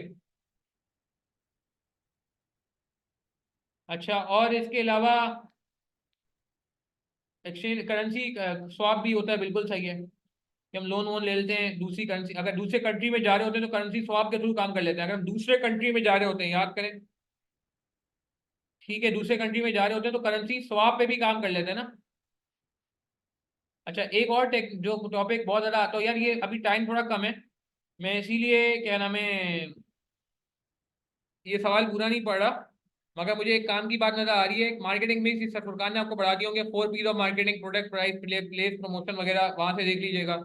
और suitability, acceptability, feasibility of the option, इस तो स्ट्रेटजी के लिए जो आप देखते हैं वो अगेन आई थिंक जो है वो सर फुरकान वाला एरिया है। ये वाला एरिया मैंने आपको ओरली बता दिया है, इसको आप देख लीजिएगा, इसमें बिल्कुल ये सारी बातें आप कर लें। ठीक है जी। अच्छा, अजान के बाद बात करते हैं क्वेश्चन नंबर 3 लास्ट। इसका ए ऑफ पार्ट देख के हम खत्म करते हैं। ठीक है, अजान हो जाए फिर बात करते हैं, बस फिर खत्म करें 5-10 मिनट में। अच्छा जी, ये आपने सवाल पढ़ा, टाइम बड़ा कम रह गया है। Evaluate the issues in valuing the methane extraction division and recommend and indicate a valuation based on information available. State and explain any assumption you feel are required. 13 mark का बहुत ही अच्छा सवाल है। अब आप देखें BFD PM performance management area आप हल्का नहीं लेके सकते ना यार पेपर में। 14 मार्क का यहाँ आया है, जो कि बहुत बहुत ही स्कोरिंग था मेरे हिसाब से, ये बहुत स्कोरिंग था यार। थोड़ा सा 1-2 पॉइंट है जो बड़े इंपॉर्टेंट है, मगर स्कोरिंग एरिया था। अच्छा, 14 मार्क का वहाँ आया था। क्वेश्चन नंबर 2 में हमने कितने मार्क का देखा था, 7 मार्क का देखा था आई गेस, 21 मार्क का हो गया। 21 और 13 मार्क का ये स्ट्रेट है। 34 वैल्यूएशन करनी है और उसकी वो बतानी है, अजम्पशन वगैरह बतानी है, उतना मुश्किल नहीं है ये। ठीक है, सेकंड पार्ट का मुझे आइडिया नहीं है, सेकंड पार्ट क्या चीज़ है। पहले 34 मार्क्स वाला 1/3 पेपर बंद रहा है, वही ग्रेड एग्जामिनर फॉलो कर रहा है जो मैं पहली क्लास में बोल रहा था आपको। तो यार मतलब जिसे कहते हैं ना कि अबू बकर, इसमें ऐसा होगा कि जो एरिया मैंने नहीं करवाया वो सरफुरकान करा देंगे समर 23 का इंशाल्लाह। तो समर 23 का आपको समझो पूरा पेपर लॉक हो जाएगा। क्या ख्याल है? ठीक है अबू बकर, तो वो बेफिक्र हो इंशाल्लाह। इसीलिए हमने ये सेटिंग किया है, पहला मैंने करा दिया है, बाकी सरफुरखान करा देंगे। अच्छा, इसकी रिक्वायरमेंट पढ़ लो, टाइम कम है। कह रहा है issues in valuing the methane extraction division. अच्छा, वैल्यूएशन की टेक्निक क्या क्या होती है, मुझे जरा ऊपर ऊपर से बताएं ना जरा प्लीज, ताकि अब सवाल करने के काबिल तो बने हम। जल्दी जल्दी बताएं, वैल्यूएशन की टेक्निक्स कौन कौन सी यूज होती हैं, जो बहुत आती है, एमएसए2 में भी बहुत आती है, आईसीएफ में भी बहुत आती है। Asset based valuation, very good point. ये रहा जी, एसेट डीए में, एसेट डीए में तो एसेट बेस्ड वैल्यूएशन तो होगी। एसेट डीए में एसेट बेस्ड वैल्यूएशन तो होगी। फिर एक और कौन सा होगा, ये देखें, इसको देख के क्या लग रहा है, कौन सी फीलिंग आ रही है। ईयर 1 की सेल बता दी है, ग्रोथ रेट बता दिया है, इशू कॉस्ट बता दी है। इक्विटी बीटा बता दिया है, cash flow base, free cash flow base valuation, very nice. फिर प्राइस अर्निंग रेशियो 48 टाइम्स है, एक और वैल्यूएशन हमारे ध्यान में आ गई है, कौन सी वाली? मैं अगेन देखें, मेरे पास टाइम कम है, अज्यूमिंग मेरे पास टाइम कम है, पेपर में मैं लास्ट क्वेश्चन में आ गया हूँ, मैंने रिक्वायरमेंट पढ़ी तो मेरा माइंड बनना शुरू हो गया कि इसमें नेट एसेट बेस्ड वैल्यूएशन होगी, जो कि नजर आ रही है, बैलेंस शीट दी भी है। मुझे लग रहा है कि इसमें कैश फ्लो बेस्ड वैल्यूएशन होगी, मुझे कैश फ्लो का डेटा दिया हुआ है, मुझे नजर आ रहा है कि यहाँ पे इन्होंने पीआई अर्निंग रेशियो दिया हुआ है, तो इसका मतलब कि तीसरी वाली भी बिल्कुल होगी। फिर current market risk free rate बता दिया, मार्केट रिटर्न बता दिया है। तो डिविडेंड ग्रोथ का, अगर डिविडेंड का डेटा है, अगर अगर डिविडेंड का डेटा है, जो कि मुझे नजर नहीं आ रहा फिलहाल, फिलहाल मुझे डिविडेंड का डेटा नजर नहीं आ रहा, वरना डिविडेंड ग्रोथ भी हो सकता है। तीन टेक्निक तो पक्की है, net set based valuation, price earning method और कैश फ्लो मेथड। मेरी बात समझ आ रही है? नहीं समझे बात को? सही है ना? वो फिर उसके लिए डिस्काउंट फैक्टर वैक चाहिए होता है, वैक के लिए आपके पास वो होना चाहिए, केई होना चाहिए, केई के लिए बीटा होना चाहिए। तो मेरे ख्याल से इस इन्फॉर्मेशन को देख के केई आराम से आ जाएगा यार, इजी मार्क्स निकाल लूं मैं। ओ भाई, क्या मैं केई नहीं निकाल सकता? इसके बेसिस पे इजी मार्क्स निकालो ना यार। पी रेशियो 48 है, इसको अर्निंग से मल्टीप्लाई कर दो। मेरी बात समझ आ रही है? और इसमें जो चैलेंजेस आ रहे हैं उसको देख लो। अर्निंग अभी नेगेटिव में, मगर आगे जाके कुछ कह रहे हैं कि पॉजिटिव हो जाएगी। अर्निंग अभी नेगेटिव में, मगर आगे जाके कह रहे हैं 5,000 की सेल है, 4,000 की कॉस्ट है, तो 1,000 की अर्निंग पॉजिटिव हो जाएगी यार। तो मैं ये बताना चाह रहा हूँ कि यार आप थोड़ा T20 मोड पे आ जाओ। T20 मोड पे आ जाओ। होता है ना, जब 12-13 का रन रेट चाहिए होता है, तो फिर आप किस तरह खेलते हैं? फिर आप T20 स्टाइल में खेलते हैं, फिर आप सिंगल डबल वाली गेम पे नहीं आते, छक्के चौके मारने की कोशिश करते हैं। बस आप समझ रहे हैं, अब आप पेस में आ गए हैं, अब आप फ्लो में आ गए हैं। आपने पहले 15 ओवर 16 ओवर अच्छे तरीके से खेल लिए हैं। अब आखिर के 3-4 ओवर हैं, अब आप उस तरह 15-16 ओवर जैसे खेलते वैसे नहीं खेल सकते। मेरी बात समझ आ रही है? अब बाबर आजम को भी भाई छक्के चौके मारने पड़ेंगे, ऐसा नहीं चलेगा आखिर के ओवर में वो सिंगल डबल पे चले। नहीं, बाबर आजम आपको भी छक्का चौका लगाना पड़ेगा, लगा लेते हैं अगर वो मौजूद होते तो। मेरी बात समझ आ रही? तो कहने का मतलब है कि भाई के ही निकालो, फारिग करो। पी के लिए पी दिया हुआ है, इसको अर्निंग से मल्टीप्लाई करना है। पुरानी अर्निंग नहीं चलेगी, एंटीसिपेटेड अर्निंग चलेगी, एक्सपेक्टेड अर्निंग चलेगी, जो कि नजर आ रहा है 5,000 और 4,000। अगर टैक्स रेट नहीं है तो यही हो जाएगी, वरना टैक्स रेट देख लेना। हाँ, नेट सेट बेस्ड वैल्यूएशन सामने नजर आ रही है। और इसके चैलेंजेस बता दो, कैश फ्लो टेक्निक के चैलेंजेस हैं, डिस्काउंट रेट का मसला रहता है, रिस्क फ्री रेट का इशू रहता है, पी रेशियो का मसला अपना है। हाँ, ग्रोथ रेट जो इसने 5% 20% बताया, ग्रोथ रेट प्रैक्टिकली अचीव करना आसान नहीं होता। देर आफ्टर इनफाइनाइट तक लेके जा रही है, टर्मिनल वैल्यू तक लेके जा रहा है यार, तो इतना आसान थोड़ी है। मेरी बात समझ आ रही है? तो मैं बहुत हैपरेड मैनर में ये सवाल करा रहा हूँ, हैपरेड मैनर में। मगर मुझे उम्मीद है मैं जितनी बातें आपको कह रहा हूँ वो सारी बातें आपको हिट हो रही हैं, वो सारी बातें हिट हो रही हैं, हाँ? कि इंटरेस्ट बेस्ड वैल्यूएशन के लिए डेटा आपको अवेलेबल है, पी मेथड के लिए पी रेशियो अवेलेबल है, आगे अगले सालों की अर्निंग्स आपको निकल आएंगी इस पैराग्राफ से, डिस्काउंट फैक्टर गिवन है। मेरी बात समझ आ रही है? ठीक है। एक इसमें शायद वो मसला कभी कभार एग्जामिनर करता है कि कई पे डिस्काउंटिंग करता है, डिस्काउंटिंग वैक पे होनी चाहिए, डिस्काउंटिंग वैक पे होनी चाहिए, नहीं ना? डिस्काउंटिंग वैक पे, हाँ, अगर अगर अगर इंटरेस्ट नहीं है तो अलग बात है। ठीक है, इंटर कंपनी लोन का ऊपर देख लेना क्या हिसाब किताब है। तो यार ये सवाल मैं चाहूंगा आपको, मैं डेलीगेट कर रहा हूँ, मैं ये सवाल आपको डेलीगेट कर रहा हूँ। मैं नहीं समझता इसमें बहुत ज़्यादा प्रॉब्लम होगा, आप ये सवाल प्लीज़ खुद से करो। आप लोग का मेरा नंबर मौजूद है, आपको प्रॉब्लम होती है आप मुझे व्हाट्सअप कर दो। आपको प्रॉब्लम होती है सवाल है, मुझे व्हाट्सअप कर दो, मेरा नंबर में नहीं है आपके पास तो यार ये स्क्रीन पे मैं नंबर लिख देता हूँ अपना, सॉफ्टवेयर पे लिख दूँ, ये स्क्रीन पे लिख देता हूँ। एक मिनट, स्क्रीन पे इस पे लिख देता हूँ, बड़ा भी हो जाएगा। नहीं, मेरा नंबर तो होगा ना भाई, कुछ मैसेज मेरे भी आते रहते हैं, सर फुरकान के तो आते ही रहते हैं माशाल्लाह। ये नंबर मेरा नोट कर लें, ये वाला पार्ट आप खुद से ट्राई करें, और फिर कोई कंफ्यूजन हो रही है तो मुझसे पूछें। ठीक है जी। चलो, नमाज का भी टाइम हो रहा है, इसका बाकी आप सवाल खुद से करिएगा। सही, क्वेश्चन 3 अपना ख्याल रखिएगा, दुआ में याद रखिएगा। सर फुरकान के कुछ लेक्चर रहेंगे वो भी देखिएगा। मेरे लेक्चर आपने अभी तक नहीं लिए हैं बीएफडी परफॉर्मेंस मेजरमेंट एरिया के, तो यार खुदारा वो ले लें लेक्चर, वो इम्पोर्टेंट है, उसमें अप्रोच बताई हुई है। यही जो बात मैंने आज की एक झलक है, वो समझे 20-25 लेक्चर में बात ही ये हुई है, सवाल उठाना कैसे, लेके कैसे चलना है चीज़ों को। ठीक है, चलें यहीं तक रखेंगे, अपना ख्याल रखिएगा, दुआ में याद रखिएगा। बहुत अच्छा लगा आप लोगों के साथ सेशन करके यार, thank you very much. I hope आज का सेशन आपके लिए हेल्पफुल हुआ होगा। अस्सलाम वालेकुम रहमतुल्लाहि व बरकातुहू। तैयारी करें, पेपर निकालें, पेपर निकालना है सबने इंशाल्लाह, ठीक है? तैयारी में कोई कसर नहीं रहनी चाहिए लास्ट के डेज में। खुदा हाफिज़।